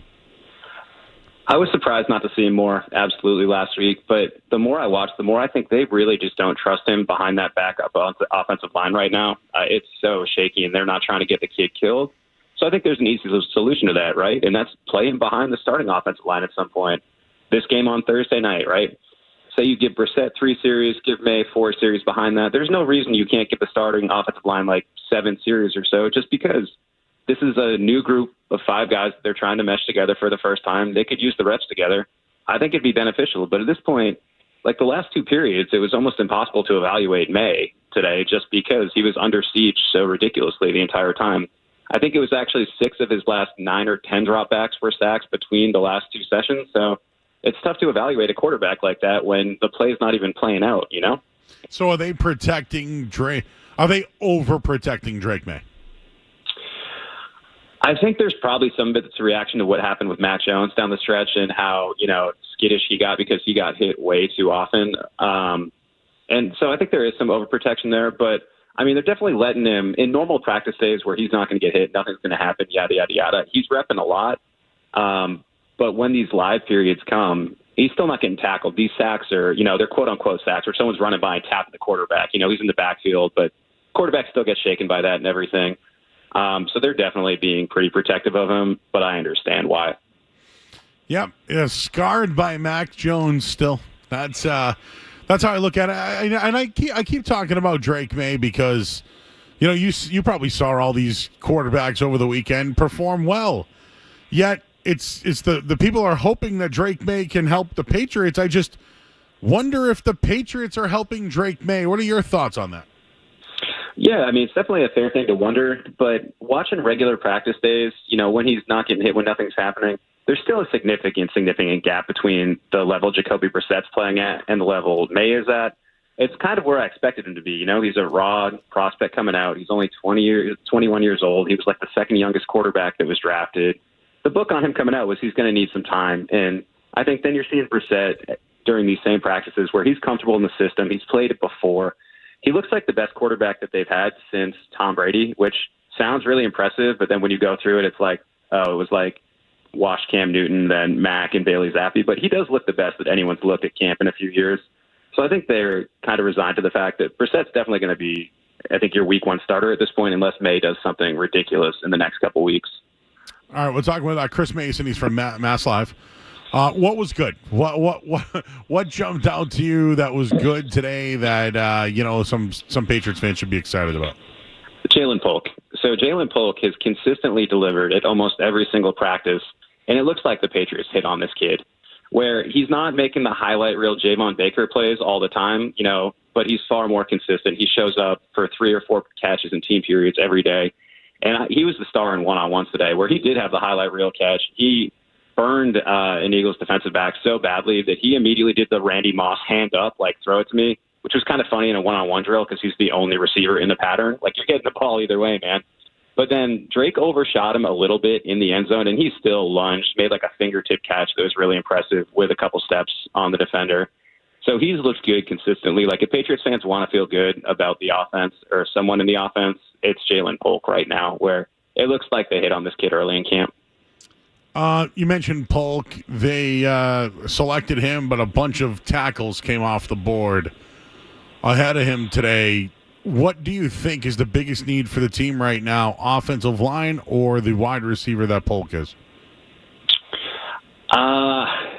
It's tough because they're both such glaring needs going into the draft that I really, looking back on it, I like their first 2 picks. I was on they should take Drake at 3 the whole time. I think that's the right pick. It's going to take time. Polk has really impressed me in camp, where I wasn't like super, super high on him coming out of the draft, where it almost seemed like he wasn't their guy right away, right? Where they tried to trade up into the first round. They tried to get back up. They couldn't get back up. Then they traded down, and they took him a little later than they were supposed to pick in the second round. But thus far, he's been really impressive. He just shows up every single day. He's consistent, and they need more reliability in that room more than anything. I know everyone wants a home run hitter, and they could still use one too, but if you can kind of wed Polk's consistency with Baker's home run ability, if he's able to do that on a regular basis, I think you might have something here. What'd you see from the Eagles? I know Nick Sirianni and Jalen Hurts had some differences. There's new coordinators there, but they have a hell of an offensive line, first-round picks all over their pass rush. What did you think of the Eagles today? Honestly, I think they look a little better on paper than they do in reality when you're watching them, where the Patriots pass rush was definitely giving them a hard time. And, like, full disclosure here, they have these 2 11-on-11 drills going at the same time. So, like, the Patriots offense is on one field, the Patriots defense is on the other field. I was definitely paying more attention to the offense, given, the state of it and everything. But I didn't think the Eagles were super impressive. Outside of A.J. Brown, he had a big day. He was getting open, but it was kind of funny. Listen to Jabril Peppers after practice. I think we had him for like 7 catches in team drills, and Jabril was like, you said he had a good day, but like 2 or 3 of those catches are definitely catches in the game. The other ones, I don't know. Like we could have hit him, and I don't think he would have hung on to the ball. So some of that's going too, but I'm not terribly impressed with Philly. All right, what should we expect? I was going to say, there was some turmoil there. You didn't see any issues there with Sirianni? No, not at the joint practice, especially like one day of it, where maybe behind closed doors that stuff gets a little more tumultuous. But they're one day in Foxborough thus far. Nothing significant. What do you expect in the second preseason game here for playing time for Drake Maye? Hopefully more. Gerard Mayo said he's going to get more reps. It's almost impossible for him to get fewer reps than he did. So I think he's going to see more reps. And I would expect the first team to just play, first team and Drake to play later. Like I'd imagine that Brissett gets at least 3 series in this one. And then hopefully we get a look at Maye with the starters from there on out. Like I was saying, I think it's really hard to evaluate the kid with the backup offensive line just because it's been such a mess thus far. So word on the street there, Chris Mason of Mass Live. Some of my intel was telling me that you had a nice little day there at the media game there at Gillette Stadium. Oh, yeah, the media flag football game. That's what everyone wants to hear about, right? Oh, no, for real. I do. I saw Tom Curran playing a little QB. Yep, he sure was. Yeah, I was on Team Curran. I had a nice little day in the pass rush where it's funny, I played line in high school, and there's no contact in these flag games, but if you want to rush the passer, you just have to start 7 yards behind the line of scrimmage. Yep. Yeah, 7 yards. So it was like kind of like a cakewalk, given not having to actually run through anyone. Give us a scouting report on some of the guys. What kind of arm does Curran have? Curran's got a good one. Zach Cox was the number 1 overall pick in the draft. He was on our side, and I think Curran, if he had his way, would have just thrown deep to him all game, where Zach Cox kept shaking open, and Curran had the arm to get it there. They connected on a couple deep balls. Zach got some nasty turf burn on one too. So, yeah, there were some highlights there for sure. Who else is good? Who else? Like was Doug Kind there, or who else was Taylor Kyle or any of those guys there? It was kind of funny. The split was almost like I was on the old team now, like quote unquote old, where a bunch of the B writers here were in our 30s, and Curran seemed to pick most of us. Where that was Andrew Callahan, Doug Hyde, like Mark Daniels, a bunch of guys in our age bracket. Where I'm 32, and then they kind of had like the other team. Mike Cadlick was the other captain, and he went with a lot of he was the other quarterback. Yeah, and he was the other quarterback. He went with a lot of the younger guys like Taylor, like Brian Hines. So we had a good split there. But ultimately, Team Curran came away with the 20-16 win. It was a shortened game. It was shortened due to injury, as most media games seem to be. I said that to Skaz earlier. I go, what do you think about this media game? He goes, that's an injury wing. Now, who got hurt? Who got hurt? It was a producer from CLNS. There was some discussion over whether it was on a pass breakup or celebrating a pass breakup, but either way, there was the knee was not where it was supposed to be at the end of the play. So he ended up leaving in an ambulance, and then with like 15 minutes left in the game. He's doing well now, though. We've got reports that it's popped back in. He's all good, so that's what we're looking to hear. But Stacey James came over and ended the game with 15 minutes left because he said, "I only have one ambulance for you guys." And just used it. So it's funny. Moose and the guys at NBC, they had the ambulance ready to go too. Yeah, no, it was right there, and I mean, apparently necessary. But he was like, if one of you gets hurt even worse than this, I'm not dealing with not having an ambulance here. So we're pulling the plug. But no, it was good. And the right team was up when the final whistle blew. So who had a better performance, Curran or Jalen Hurts? I'd have to go with my quarterback, Tom Curran here. He was my guy. I thought that he aired it out well. He did a good job dishing it. Like it felt like everybody got a touch on the offensive side of the ball. So yeah, I'd have to go Curran here. All right, he's Chris Mason. Not only is he giving us hot takes from the Patriots joint practice, but of course, the media game today. I got to get on Cadlick as well because he's. I don't know what it is about him. I know Mike personally, so I've for years I've known him since he was like 8 years old. So I always give him a hard time. Oh yeah, I was stressing him out with the pass rush, though. I could tell it was getting to him as the game was going on. I got him for a couple sacks and a safety. So he definitely wanted to get back out there. He wasn't ready for the game to end, but. It has to at some point, and the ambulance is the final whistle. Yeah, I would have just yelled pizza references in his face, like anchovies. Just he loves those weird pizzas, man.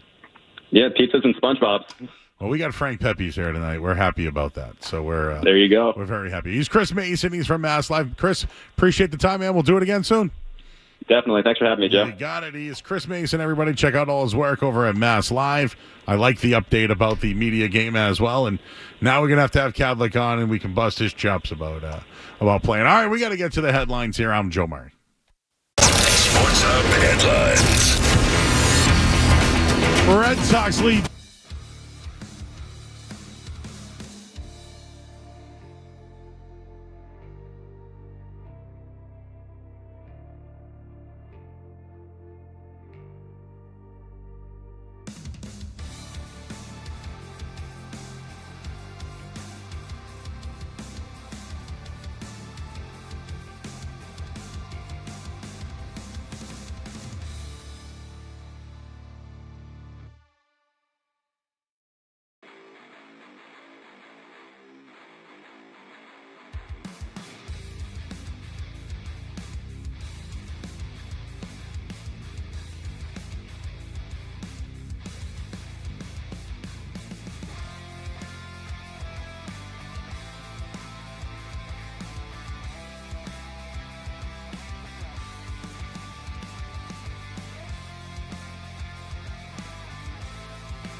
Hub.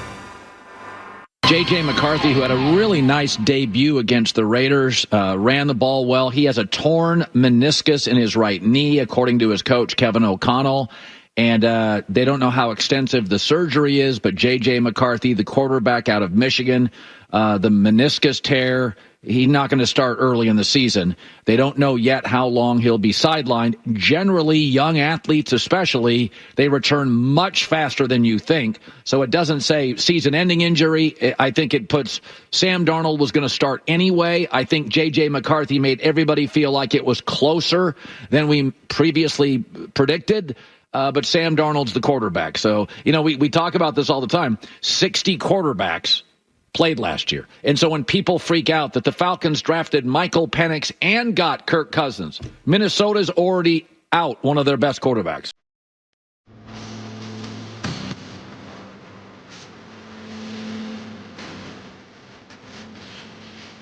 All right, back here at 98.5 The Sports Hub. I'm Joe Murray. That was Colin Cowherd talking about J.J. McCarthy, who's already hurt. Remember those days? Patriots are interested in J.J. McCarthy. Torn meniscus or a meniscus issue. So that means he's going to be out, right? And, at this point, should they should just put him on PUP, right? With a designation? Or do you just set him out the whole year? So, the whole Drake Maye, J.J. McCarthy debate, Skaz, is over because they're both aren't going to play. They're both not going to play. In McCarthy's case, at least he can ramp up, get healthy, learn by just being in the room, while Drake Maye is going to be at practices or practice behind the second unit constantly. I'm going to ask this question to everybody we talk to. The Patriots aren't letting Drake Maye help them. Are the Patriots helping Drake Maye? And I guess we could say the same thing for the Vikings. Did they help J.J. McCarthy? I mean, I would argue that the Patriots are helping Drake Maye by taking it slow. I don't think you're doing this kid any favors if you're just sending him out there to send him out there. You say, oh, he's a number 3 pick. He should be ready to go. Number 3 pick, toss him right out there. You spent such a high pick on him. He should be ready. It's just not who Drake Maye is. That's not who they drafted. They knew that when they drafted him. We knew that when they drafted him. So I think the Patriots are doing the right things in terms of not, falling to that pressure of, oh, we spent the 3rd overall pick on him. We have to play him now. He's got to save the franchise now. I don't think that's the right approach. I don't think Drake Maye's ready for that. And I think Gerard Mayo and Alex Van Pelt and Elliott Wolf, I think they are aware of that. And this is going to be a process with Drake Maye. What about the Vikings playing J.J. McCarthy? I think J.J. McCarthy was in a more pro-style offense with Harbaugh. He's on a better team in the Vikings with actual legit bona fide superstar weapons around him, and Justin Jefferson. Jordan Addison's a pretty good player. You have Kevin O'Connell there, a QB guy, and I don't think they were going to start J.J. McCarthy right away either. I do think Cowherd's right in that clip where he says Sam Darnold was going to be the starter before this injury. He's obviously going to be the starter now. I think J.J. McCarthy was just in a spot where it made sense to get him, more reps early because of the offense he played in, because of how, NFL ready he showed himself to be. Drake Maye is not that guy. Drake Maye is a high ceiling guy where you're hoping that his athleticism and his arm, eventually his mind catches up to that, and then you have an elite quarterback. J.J. McCarthy is more of a, I don't want to call him an Alex Smith type, but something like that. He is more of a game manager. And I think J.J. McCarthy could be really good in the NFL, but it's just a completely different situation than what Drake Maye was brought into. I don't disagree. But an injury already? How do you think Justin Jefferson feels about that? Get ready for Sam Darnold. You know who I think they should call? You're not going to like this one. Probably not. Bailey Zappi? Ryan Tannehill.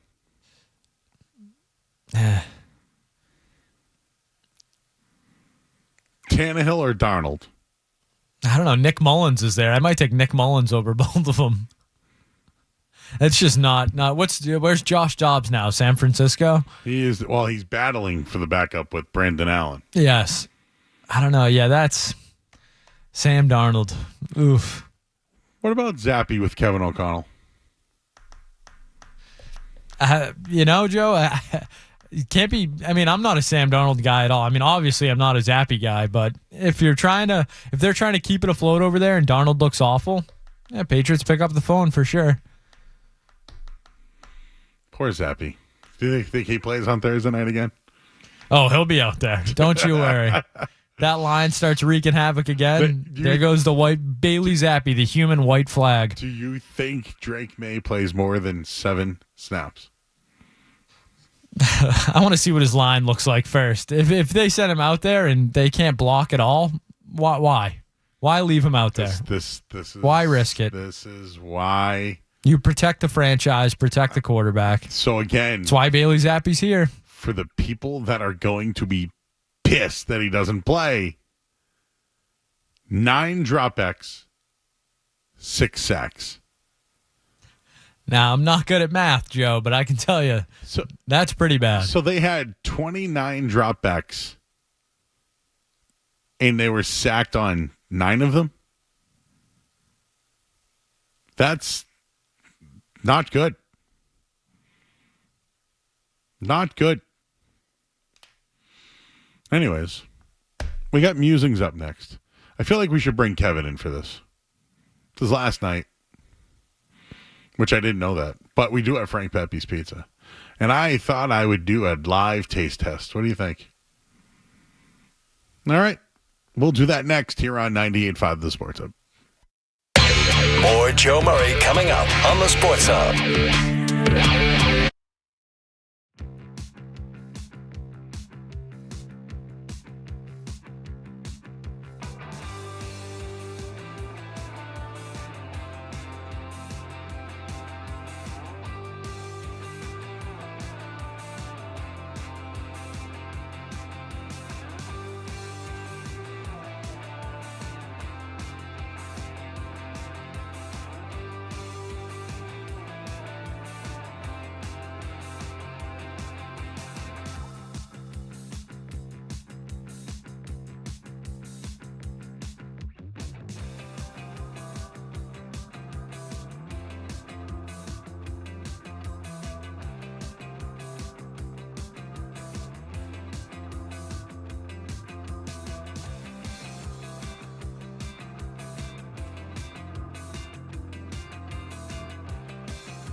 You want a random take? Murray's got all sorts on stuff in the world unrelated to sports. So sit back, relax, and get your mind in the game and listen to the words of a grown man complaining.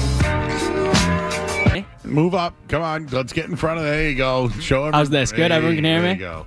All right. That would be me, Kevin Pumfret. It's Kevin's last day.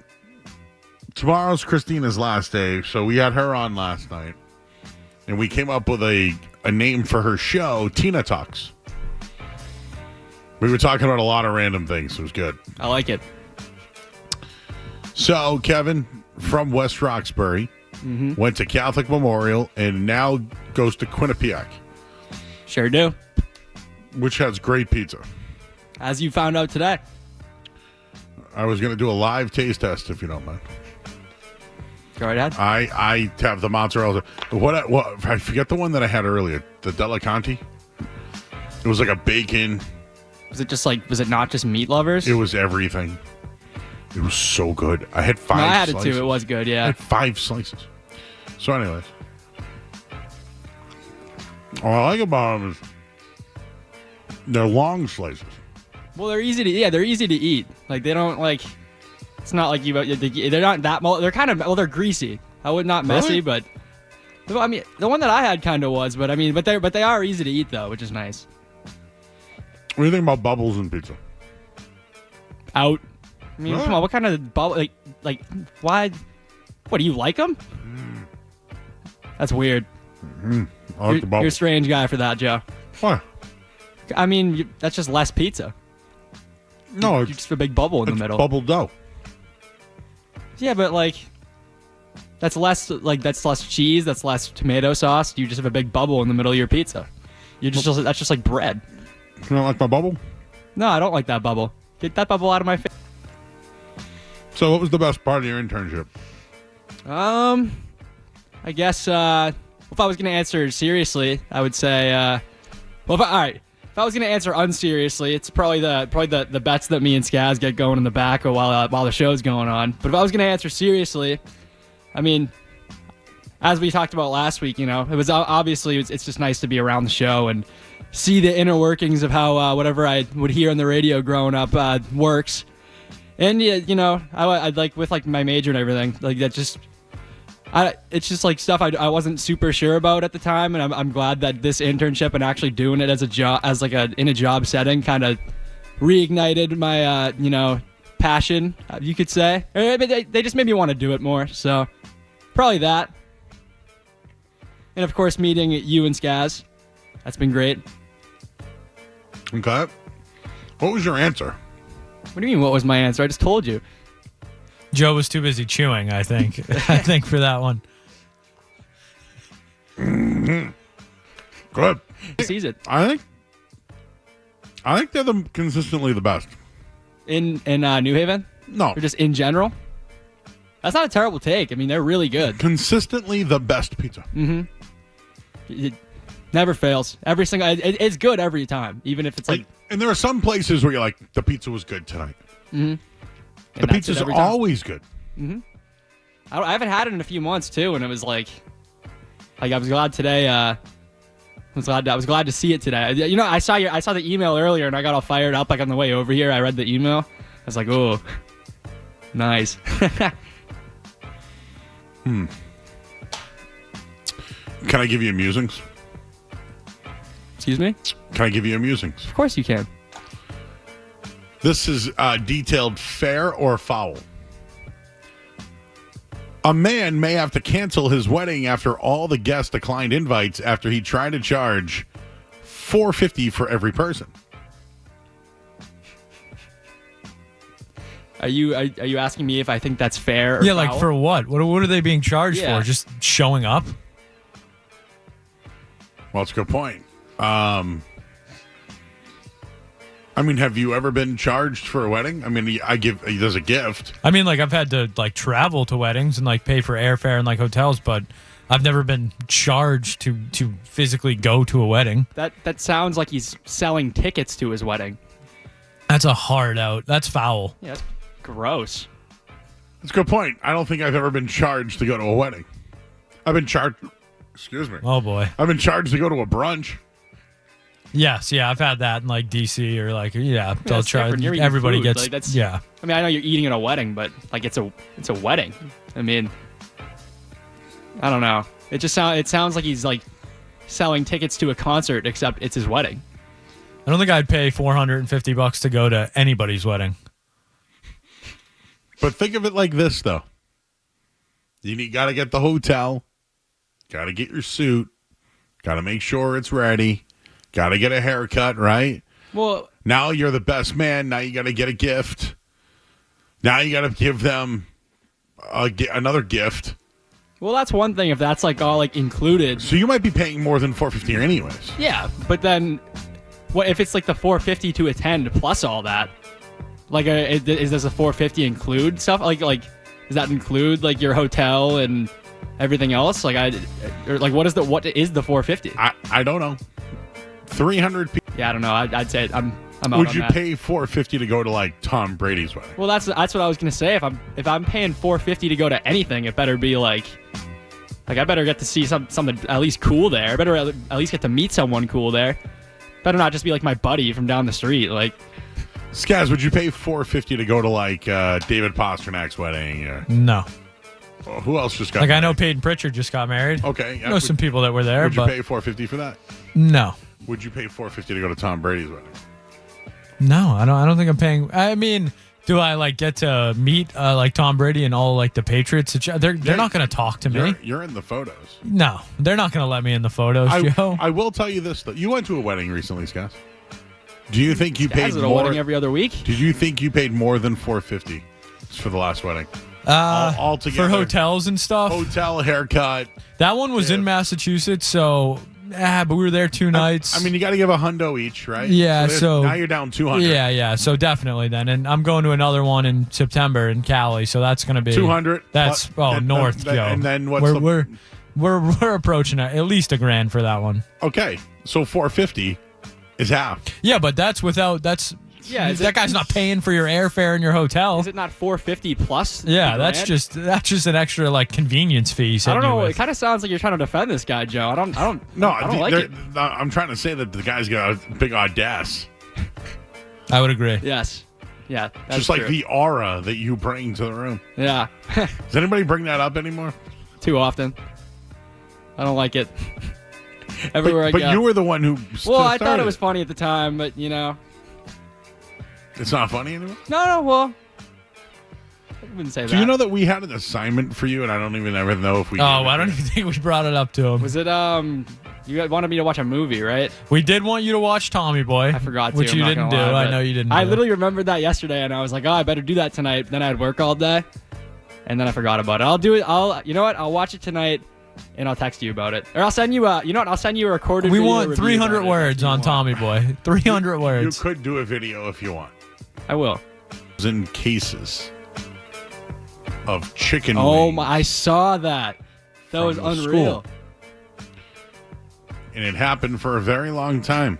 They couldn't. You think the only wings were just that good? The only reason why they caught her was because they don't give bones to the students. Man. So we were going to have you write the lady a letter and ask her, what did she do with the chicken wings? Yeah, I still got time. I got about another hour. I can always do it. But like, what would you ask her? I'd ask her. She didn't eat them. Yeah. So where were they going? Well, that was my first question: is if she ate them, were they just that good? But also, yeah, where? Like, what market is she finding where she's flipping chicken wings for millions of dollars? I mean, there's a lot of chicken wings there. There's a lot of chicken wings, but like you can get chicken wings anywhere. Where is she? I mean, I guess she was stealing them, so from the she's school. making 100% profit off this. But Absolutely. I don't understand like how she got 9 years. That's unreal. 9 years for flipping chicken wings, unbelievable. But I mean, do you think people have gotten less for like doing worse stuff? things? Absolutely. Yeah. Oh, for sure. But I mean, like stealing chicken wings. Maybe those chicken wings were for like hungry kids or something. You know, I don't. Who knows? But so it was God's work. Maybe. Well, Well, I was saying maybe she got 9 years because maybe she was like stealing them from like hungry children or something. But I mean, because obviously she's not giving them away, the hungry children, if she's making $1 million off it. But also, I mean, there's people who've probably sold chicken wings for more than for 50 years and they haven't made close to that much money. So I want to know what market she's found where she's selling them for that much.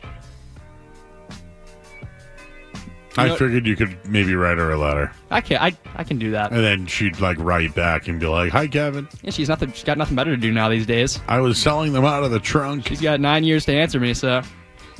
I mean, she's got to come forward, right? Yeah, I think so. Or would she be snitching on the next person? Maybe she'd just be, well, I don't know. Maybe the next person's me, and that's what I'm trying to find. That's why I'm trying to ask her. Then I'd be incriminating myself right now, but, you know. I'm just curious to how she did it. I don't understand. She has to have found like some crazy market for those wings where like she was selling them for $50 a wing. Like I don't understand. I just don't get that. I'd do $1 a wing, right? But like that's not going to get you $1 million in 9 years. I don't need $1 million. How long was she though. doing it? Like how she got 9 years. How long was she running this scam? During COVID. Just like so, even less. Like that's like 3 years. It was 1.5 million chicken wings. And like that's like, and she was like, she must have made a good amount of money. Like a case is 250 wings, $250. Okay, a case. I misunderstood. I thought she made $1.3 million off of it. Well, I was don't like, know. no way. That's how much it was worth. Okay. Man.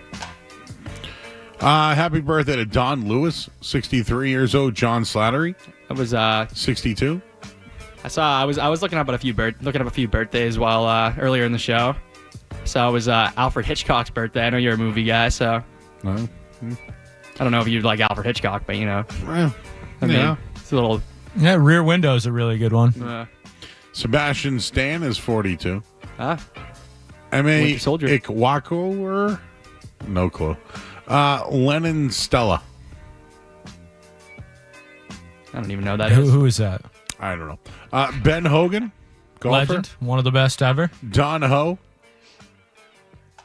Skaz, did you see this one? That Bobby Cox told the pitcher one time, sorry, Jeff Francoeur, not a pitcher, to fake an injury in spring training so he could go play golf with Tiger Woods.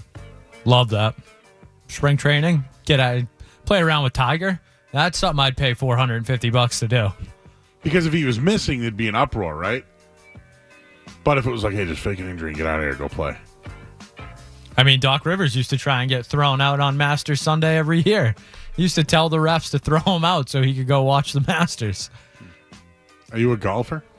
I mean, I golf every now and then. I got a tournament coming up Friday, actually, like a family tournament. But I'm not much of a golfer though. Where? It's in I forget. It was like it's kind of just like Western Mass. What like, do you know? I don't know. Not much, Joe. Not much. But like what'd you eat for lunch? What did I eat for lunch today? I got Chick-fil-A today. Okay. What about tomorrow? What are you doing? I'm gonna go to work. I'm going to get out of work, and then I'm going to go home and take a nap. And then I might go to the Red Sox game. I haven't decided yet. You're going to nap before the Red Sox game? Well, after a long day's work, maybe, yeah. What time do you get out of work? So I get there about 9, and then, well, days when I come here, I leave from work early, so I get out at like 3. But then on a full day, I get out at like 4 or 5. You work 9 to 4? Yeah. Depending on the day. I mean, that's like a short day, though. And then you'll get a nap. Yeah. Well, you have a problem with naps? Kind of sounds like it. I love naps. Well, thank you. As do I. I just don't know when I can nap. Well, I mean, I just ate when I can nap. I ate 6 slices of pizza. You know when I can nap. You nap in your car before the show. I have been caught doing that before, yes.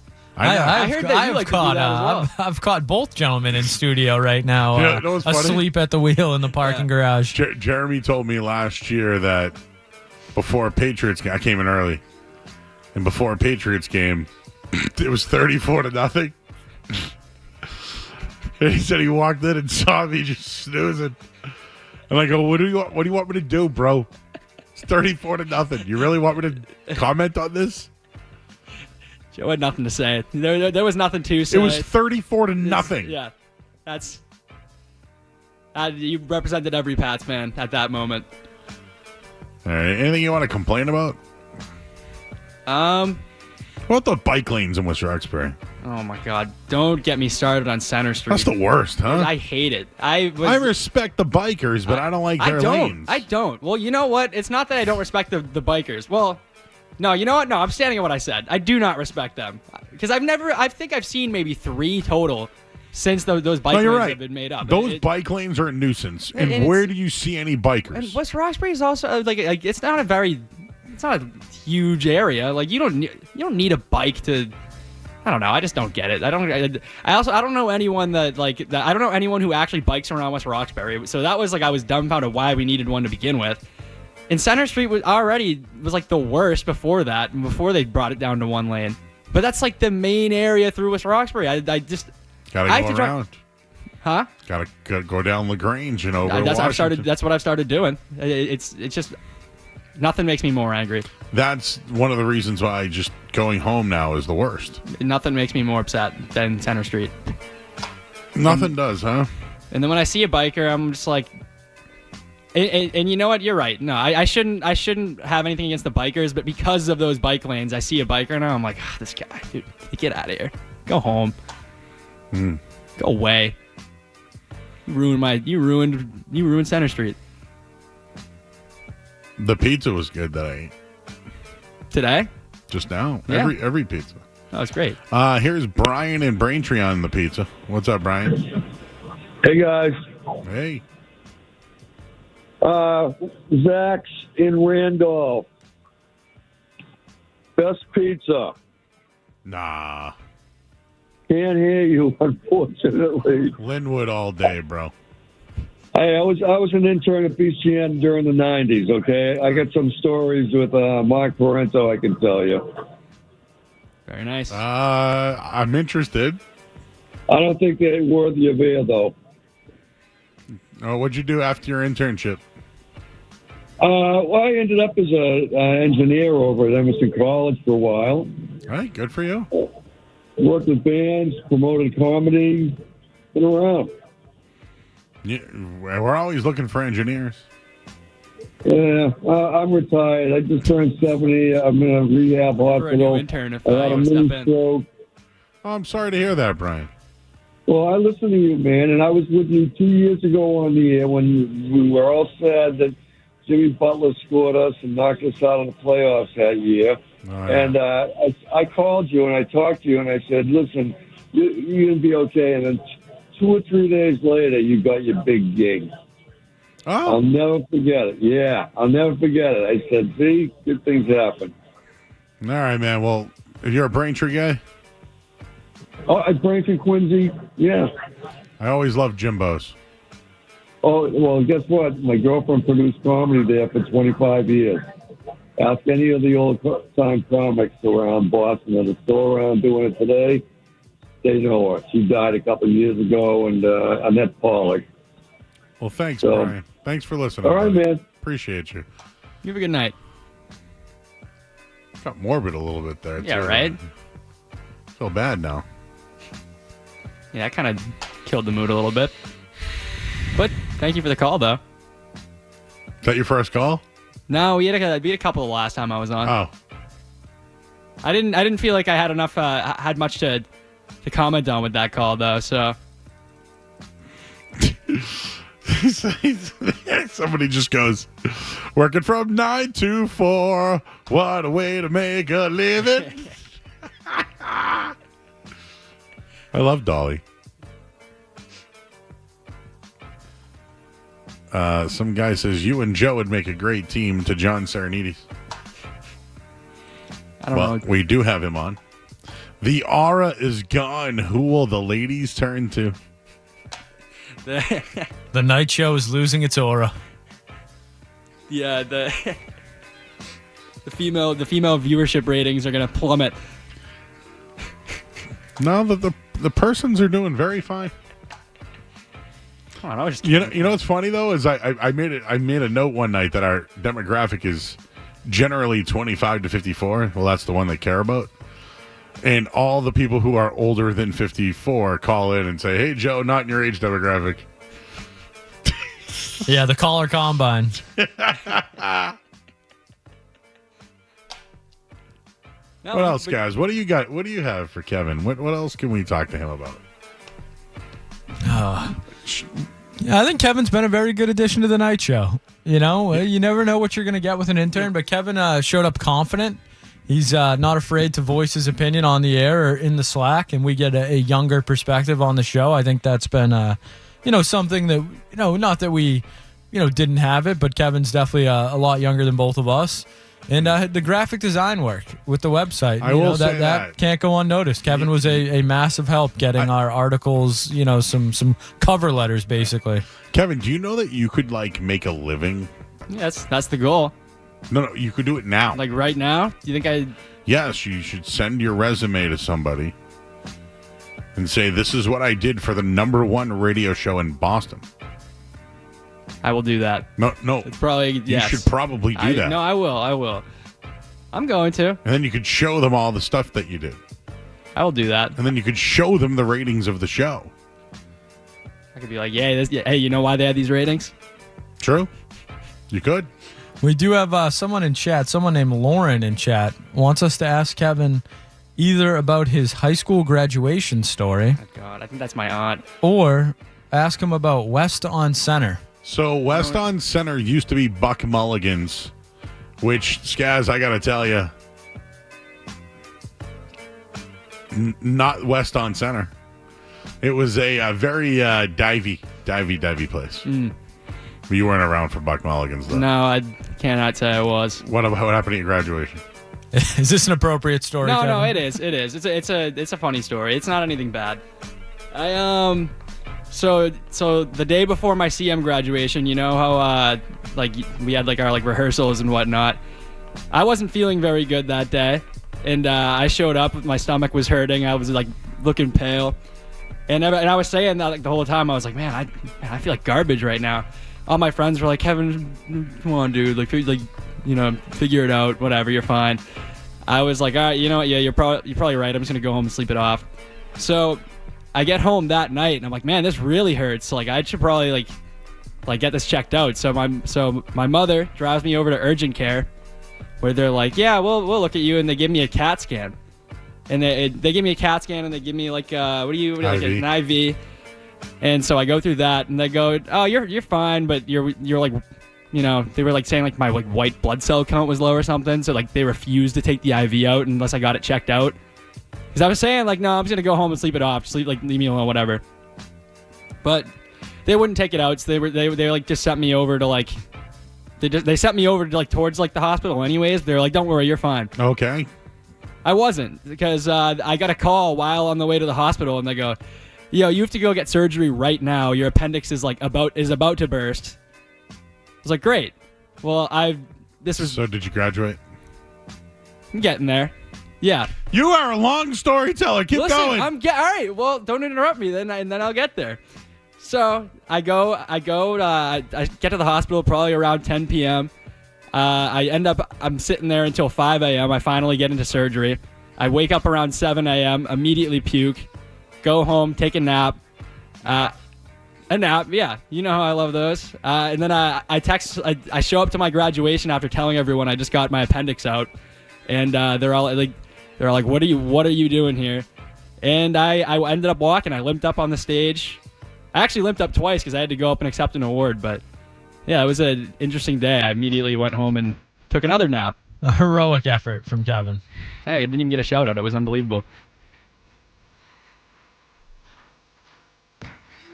Is that Victoria? Is that I mean, you got Don't ask me. I didn't know. You asked me about it. Out. Huh? And then went to your graduation. Yeah. Oh, you got surgery and then walked the same day. That's how I like to put it. Did you have to go to the graduation? I don't know. I wanted my parents to see me walk. I feel like that's something you got to do for your parents. They want you to. Yeah, do you that. know, hater. Come on. No, my health. Yeah. Maybe I'd have a day where they just have just me. walk the stage. You can do that. The Joe Murray graduation. Yeah. I told you, this was 2000, so I'm old. But we graduated. I went to Catholic school, and we popped cigars. We did that too. Yeah, but do you know what happened to the Saugus kids in 2014? Which might be in the system somewhere, Skaz. I feel like I remember the it kids vaguely. graduated, popped cigars, and they wouldn't let them play in the state championship baseball game. That's unreal. Cigars, they're 18-year-old kids. Yeah, I know. Cigars and nothing happened. Yeah. That was right after COVID too. I guess your mom used to hang out at Buck Mulligan's. Oh yeah, is she in the chat? Like, get out, get out. Well, everyone thinks that was a victory. Hey, see, thank you. I would call it a gritty win. All right, we got to go to break. Yeah, I want you to stick around. I will. Just stay here for a minute. Because we have to play, the station turned 15 years old. Mm-hmm. So we have some things that we have to play. All right, let's do it. Let's do the headlines. From the Town Fair Tire Studios, Boston, the greatest sports town in America. They're on their feet at TD Garden. Thank you, Boston, for making us your home for sports for the past 15 years. WBZ-FM at HD Boston 98.5, the Sports Hub, a Beasley Media Group station. Sports Hub headlines. Red Sox win tonight 9-4. They're just a game out of wild card spot number 3. And Cutter Crawford got the start tonight. Kenley Jansen, 4-out save, his 22nd of the year. How about that? And joint practices, Eagles, Patriots. Why not? Headlines are brought to you by Safety Insurance, providing comprehensive coverage for your auto, home, and business. Ask your independent agent about safety. I'm Joe Murray. Start your day. Ooh, that's a good one. Work through your day. What's that thing we do at the end of the show? And end your day. I'm not giving you an opinion. I don't know. Right here. 98.5, the Sports Hub.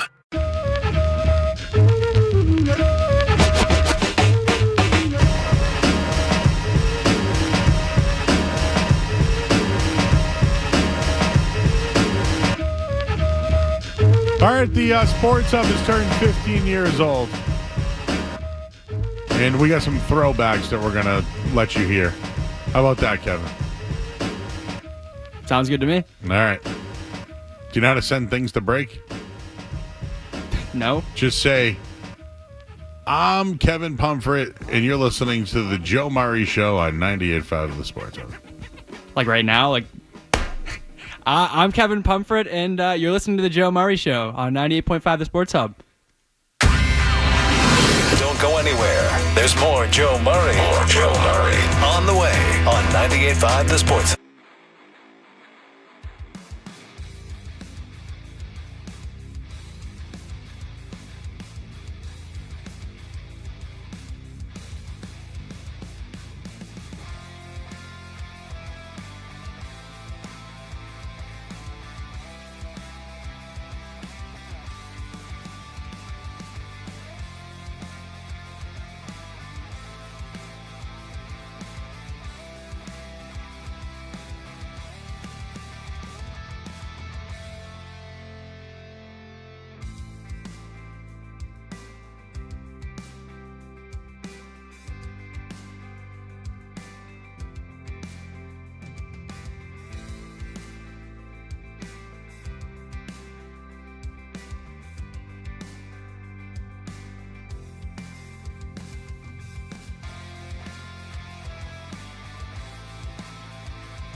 At the Sports Hub. I wouldn't want to do it in any other city. Celtics on the ball.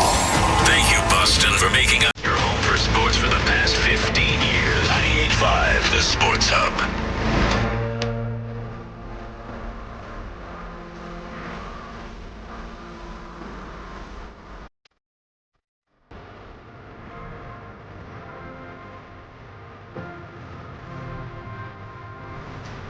All right, back here, 98.5 The Sports Hub. I'm Joe Murray. Kevin Bumford's here. He's our intern. Hello, everybody. It's his last night.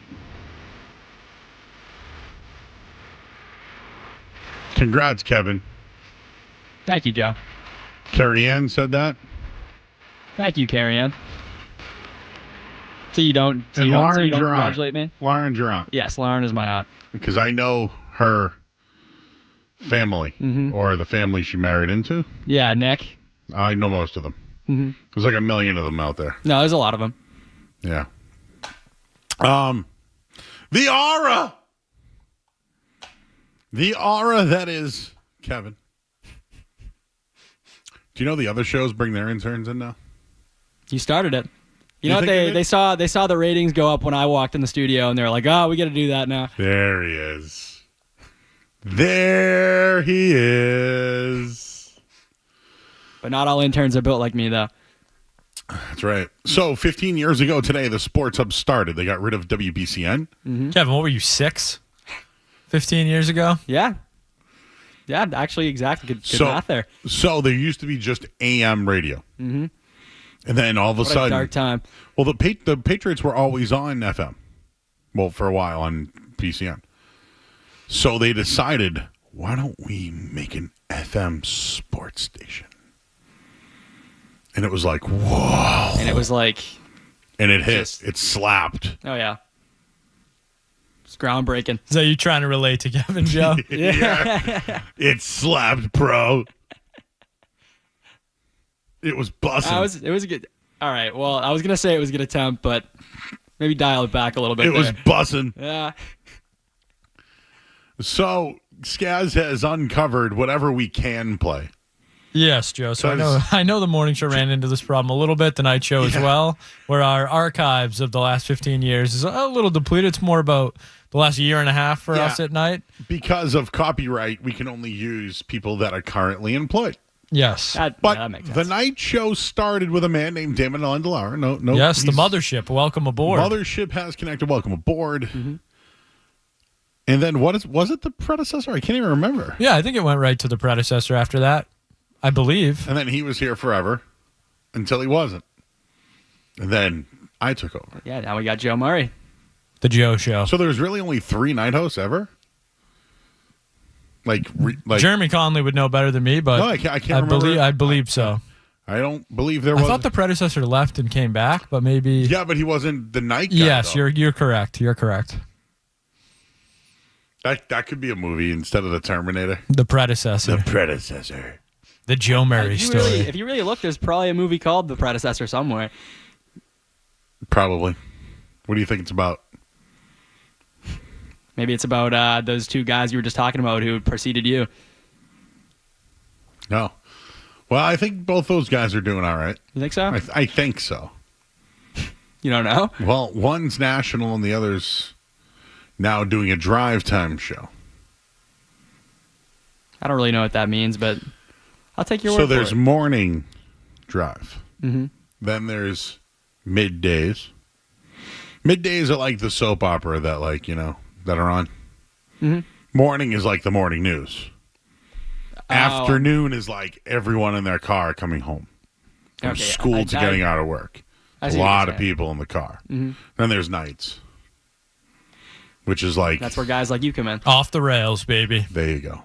That's where we have fun. Speaking of off the rails, let's take a trip down memory lane. A little over a year and a half. We got some older clips as well.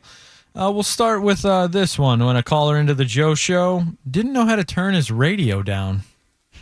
Pitches. Guess who's throwing the first pitch out at the Woo Sox game tomorrow night? Milliken? You? Milliken? Zoe. This is crazy. I'm in a car. You're talking first pitch. I'm nervous as hell. Wait. Turn your radio off. Turn your radio off. This is really happening? This is really happening? It's really happening. So, by the way, the great food. Turn your radio down. Turn your radio down. I don't even have it on. I got to go. I had to yell at Zoe to turn his radio down. You and Jeremy Conley yelling at Zoe to turn his radio down. I remember that. He threw out the first pitch at a Woo Sox game, I think. Was it Woo Sox then? It was a Woo Sox game. So we have me yelling at Zoe. Here's another one where a caller was almost too complimentary to the Joe Murray and Matt McCarthy. Pretty good show, guys. That's a pretty good show. Hey, do you know this guy? Nope. Took a compliment and said, "This guy's being way too complimentary. He's got to know one of us." Well, they liked us, and then he was too complimentary. I asked him if he knew him. He said no. And it's something we used to do a lot more often on the show, not as much lately, but some Merce steaks from the past. yes. You hearing about how that visit actually went with DeAndre Hopkins? Well, he has left the building. He got quite a bit of one-on-one time with Bill Belichick, which I think is significant. I have some underground sources. The two sides have been apart, and maybe there's somebody else that hasn't jumped into the mix here. Assume maybe Belichick. He got quite a bit of one-on-one time with Bill Belichick. Okay, a case of Joe Murray not listening to the Rejoiner is what that one is labeled. I believe that's a Jeremy Conley original. Oh, that I never listened to the Rejoiners. No, that comes as no surprise to me. Hey, guys, just play some sound here. Yes, exactly. I don't know what it is, but you know what? Play it. Sounds good. Do you know what a Rejoiner is? I was just about to ask. It's something that you play to come back from break. Oh, yeah. I always see you sitting there just like on your laptop every time we play one of those. Yeah, Rejoiner. Yeah. Or I'll send it to Slack and be like, play this. Mm-hmm. Well, glad I know. Anything else there, Skaz? Well, Joe, we have a ton of clips like this one. Stick my finger right in there. Oh, I don't like that. Sometimes I'll just stick my tongue in there, too. That is Joe Murray talking about peanut butter, believe it or not. Can you do them but let Kevin guess what I'm talking about? Some of those, we got a couple more. Here's Joe Murray going to commercial. We'll do hockey talk coming up next here on the Sport. I remember that one. Hockey talk coming up next here on the Sport. Joe choking on the Sports Hub, literally. Sports what, Joe? Boobs or butt? That's all I got. Oh, no. Oh, man. Never. This time, I'm telling you. He's never, ever won. Never. You go talk to your friends, talk to my friends, talk to me. But we Never won. Ever.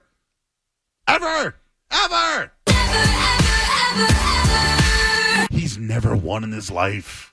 Never. What's this in reference to? Like, ever. There was a coach that they thought was going to come in and help the Patriots, but I called him a suspect.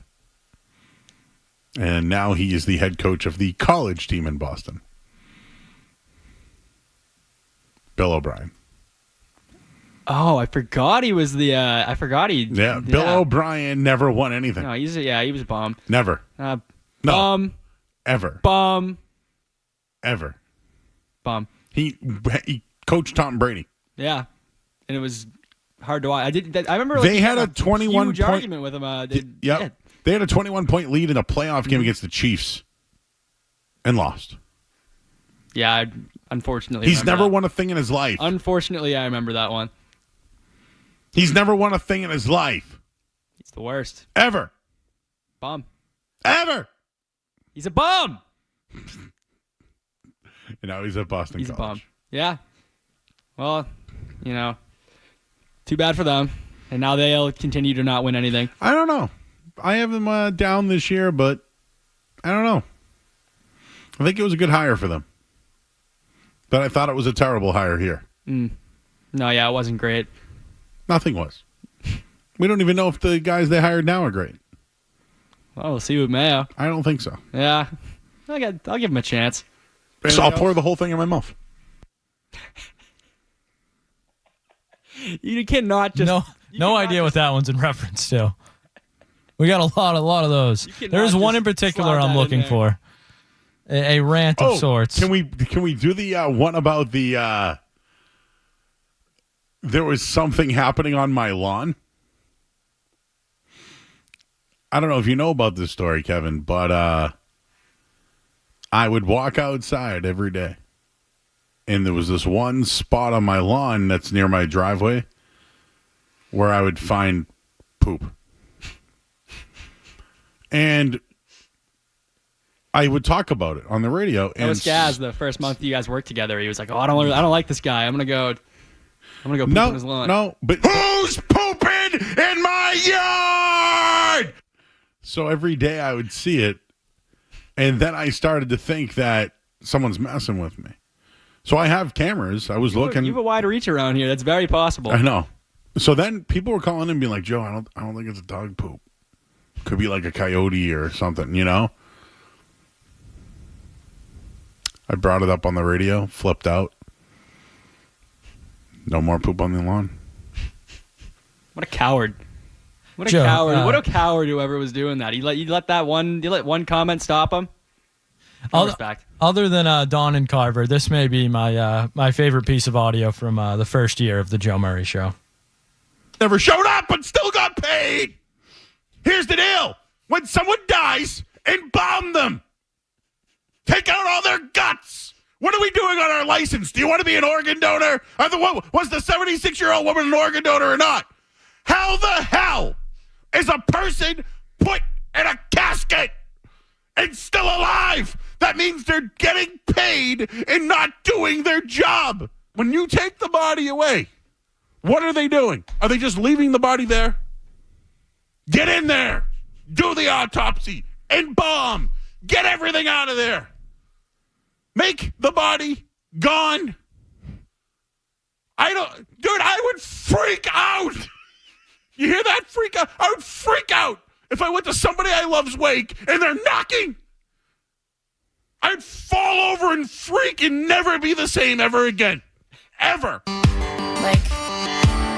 Ever. Yeah, that was about a woman that was alive in the casket, but they were supposed to embalm them. Yeah, I believe I actually remember that one. And so it bothered me. No, yeah, that's... Because you pay for that. It's freaky. No, but you pay for them to take out all your bubble guts. I mean, like, at least, how do you not even check? So she was alive? Take everything out. Like, that's just empty her out. It's just gross. Imagine you're, like, at a wake and someone just, like, pops up like the Undertaker. Like, man, that'd be something. I'd freak. No, yeah. No, I don't know. So I've had dog poopers. We had casket stuff. We just had the wing lady. Mike Dicka had a really nice groomed one. Stash talk. Oh, man. Good mustache talk last week. So, guys, can you grow a mustache? Yeah, I mean, it's not great, but I have the ability. I'd like to be able to someday. I hope so. You have the Tim McCone facial hair. Is there a time where I freaked out and you're like, Joe's pissed? There was one Tuesday. Kevin came in. Might have been a week or two ago. Yeah, I think you sat right down, started freaking out at a caller, and I was like, man, did Joe get cut off in traffic on the way here or something? Man. Oh, it was the callers. We had like back-to-back callers that set you off in like the 7:15 segment one day. Yes. And, I said we made the video of it. And everything. I said I would eat my shoe if Joe Milton was the starter. No, or I'd you eat said Kevin's shoe. You said you'd eat my shoe, but Air before fryer. that, it was because someone was saying like, I don't even remember what the take was about. All I remember is like you basically called like the dude an idiot and hung up on him, and then another guy came in and was like, you can't say that. Yeah, to he that called guy. me Like, you can't do disingenuous. that. Yeah, and he called me like, disingenuous. Yeah, and I was like, I don't know. I mean, what are you like that? Like the last caller's mother? Like, what do you care? That was a pretty funny one though. I think I actually clipped that one for you. Yeah, it's on probably I'm Joe Murray, the Instagram page. Nice plug. Yeah, That's called a plug. Just like at 985thesportshub.com, Skaz has articles that you made graphics for. Mm-hmm. Go check them out Where? at 98.5thesportshub.com. Okay. Anything else, Skaz? That's going to do it. It's been a pleasure having Kevin with us. Can you play us a song for Play Kevin out with a song? Yeah, give me 1 second. Yeah, like just something that, might fit Kevin, his aura, and him being a part of this. Are you going to miss this? Of course. Do you know that you can just go on the chat and hang out, right? Oh, he's already said tonight that he's going to be back in there. Bryson's already texting me. Mm-hmm. Former intern. Yeah. Katie was here tonight. Former intern. Joe and Chris work for our street team. Like, Christina's in the chat all the time. Everybody is still involved. I'll be making chat appearances. Maybe I'll stop by every now and then. Should we send Kevin out with his favorite band? Let's go into break and into headlines with Kevin. Kevin, say goodbye to everybody. Goodbye, everyone. It's been a pleasure. I've had a great summer here. Thank you, Joe. Thank you, Skaz. You guys have made this a great experience for me. Thank you. All right, we'll go into headlines with a song for Kevin. And I hate to leave you guys because I know you're going to miss me. We will. Dogs won 9-4 tonight. Patriots have joint practices. Kevin is...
in the championship, like how much people care. It's easier to relate to people who are from Boston. There's just certain things you can't duplicate, you can't fake, you can't identify with unless you're from Boston. It means a lot to me that I can consider myself a Bostonian speaking to other Bostonians. I think it absolutely gave me an advantage. I mean, that's the way I looked at it too, was you look around the station and you're thinking, if there are people that are going to relate to our listeners, I'm going to be able to do it better than some of these guys are. This has been a great privilege. As a guy who grew up here and knows about Boston sports. Being from Dorchester, when the Patriots won in 01 and running outside and being on Blue Hill Ave and the T-buses going by with, congratulations Patriots. Everybody always was either some reporter or covered the team for years. And for me, I just got into the business, continued to learn the business, and just followed the pulse of the audience and what their reaction was. People care. I think that's the best part about it. Like, people aren't going to feel, I think, in a middle area about any of the hosts here or any of the teams. You either love them, you hate them. There's players you love, there's hosts you love, there's players you hate, there's hosts you hate. Like, that passion, that can't be doubled in many other places throughout the country. It's just different. It's a different experience. We live this every single day. We wear our B hats. It's just different. To be honest with you, I think anybody can do this. You have to have the passion for it, and I think Boston sports fans have the most passion. Being able to be a small part of that every day, that's a dream come true.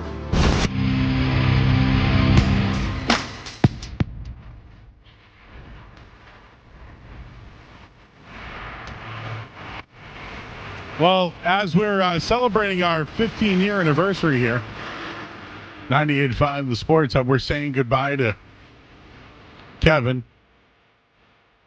And then tomorrow we say goodbye to Christina. And we have no more interns. It's just me and you again, Joe. We'll be running around back here. Like, I'll be getting my steps in, that's for sure.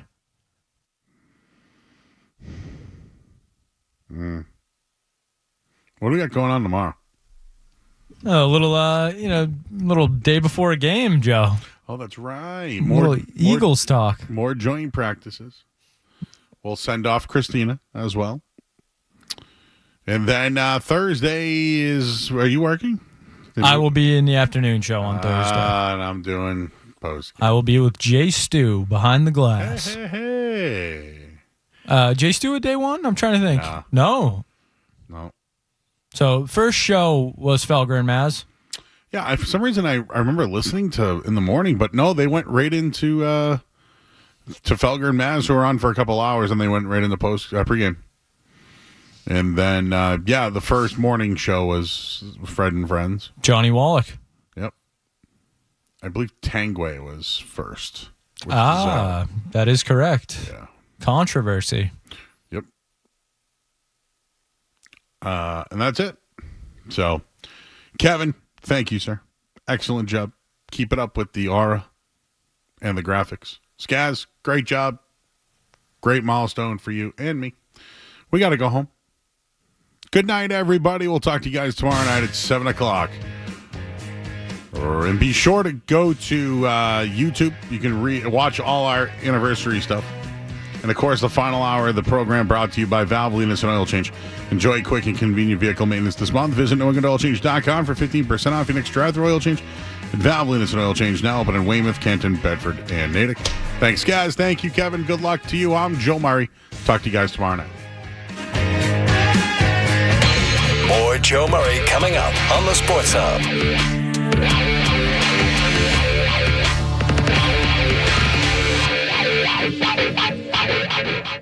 If you need tires, think Town Fair Tire. Thinking name brands? We have them all. Thinking price? We beat the competitors.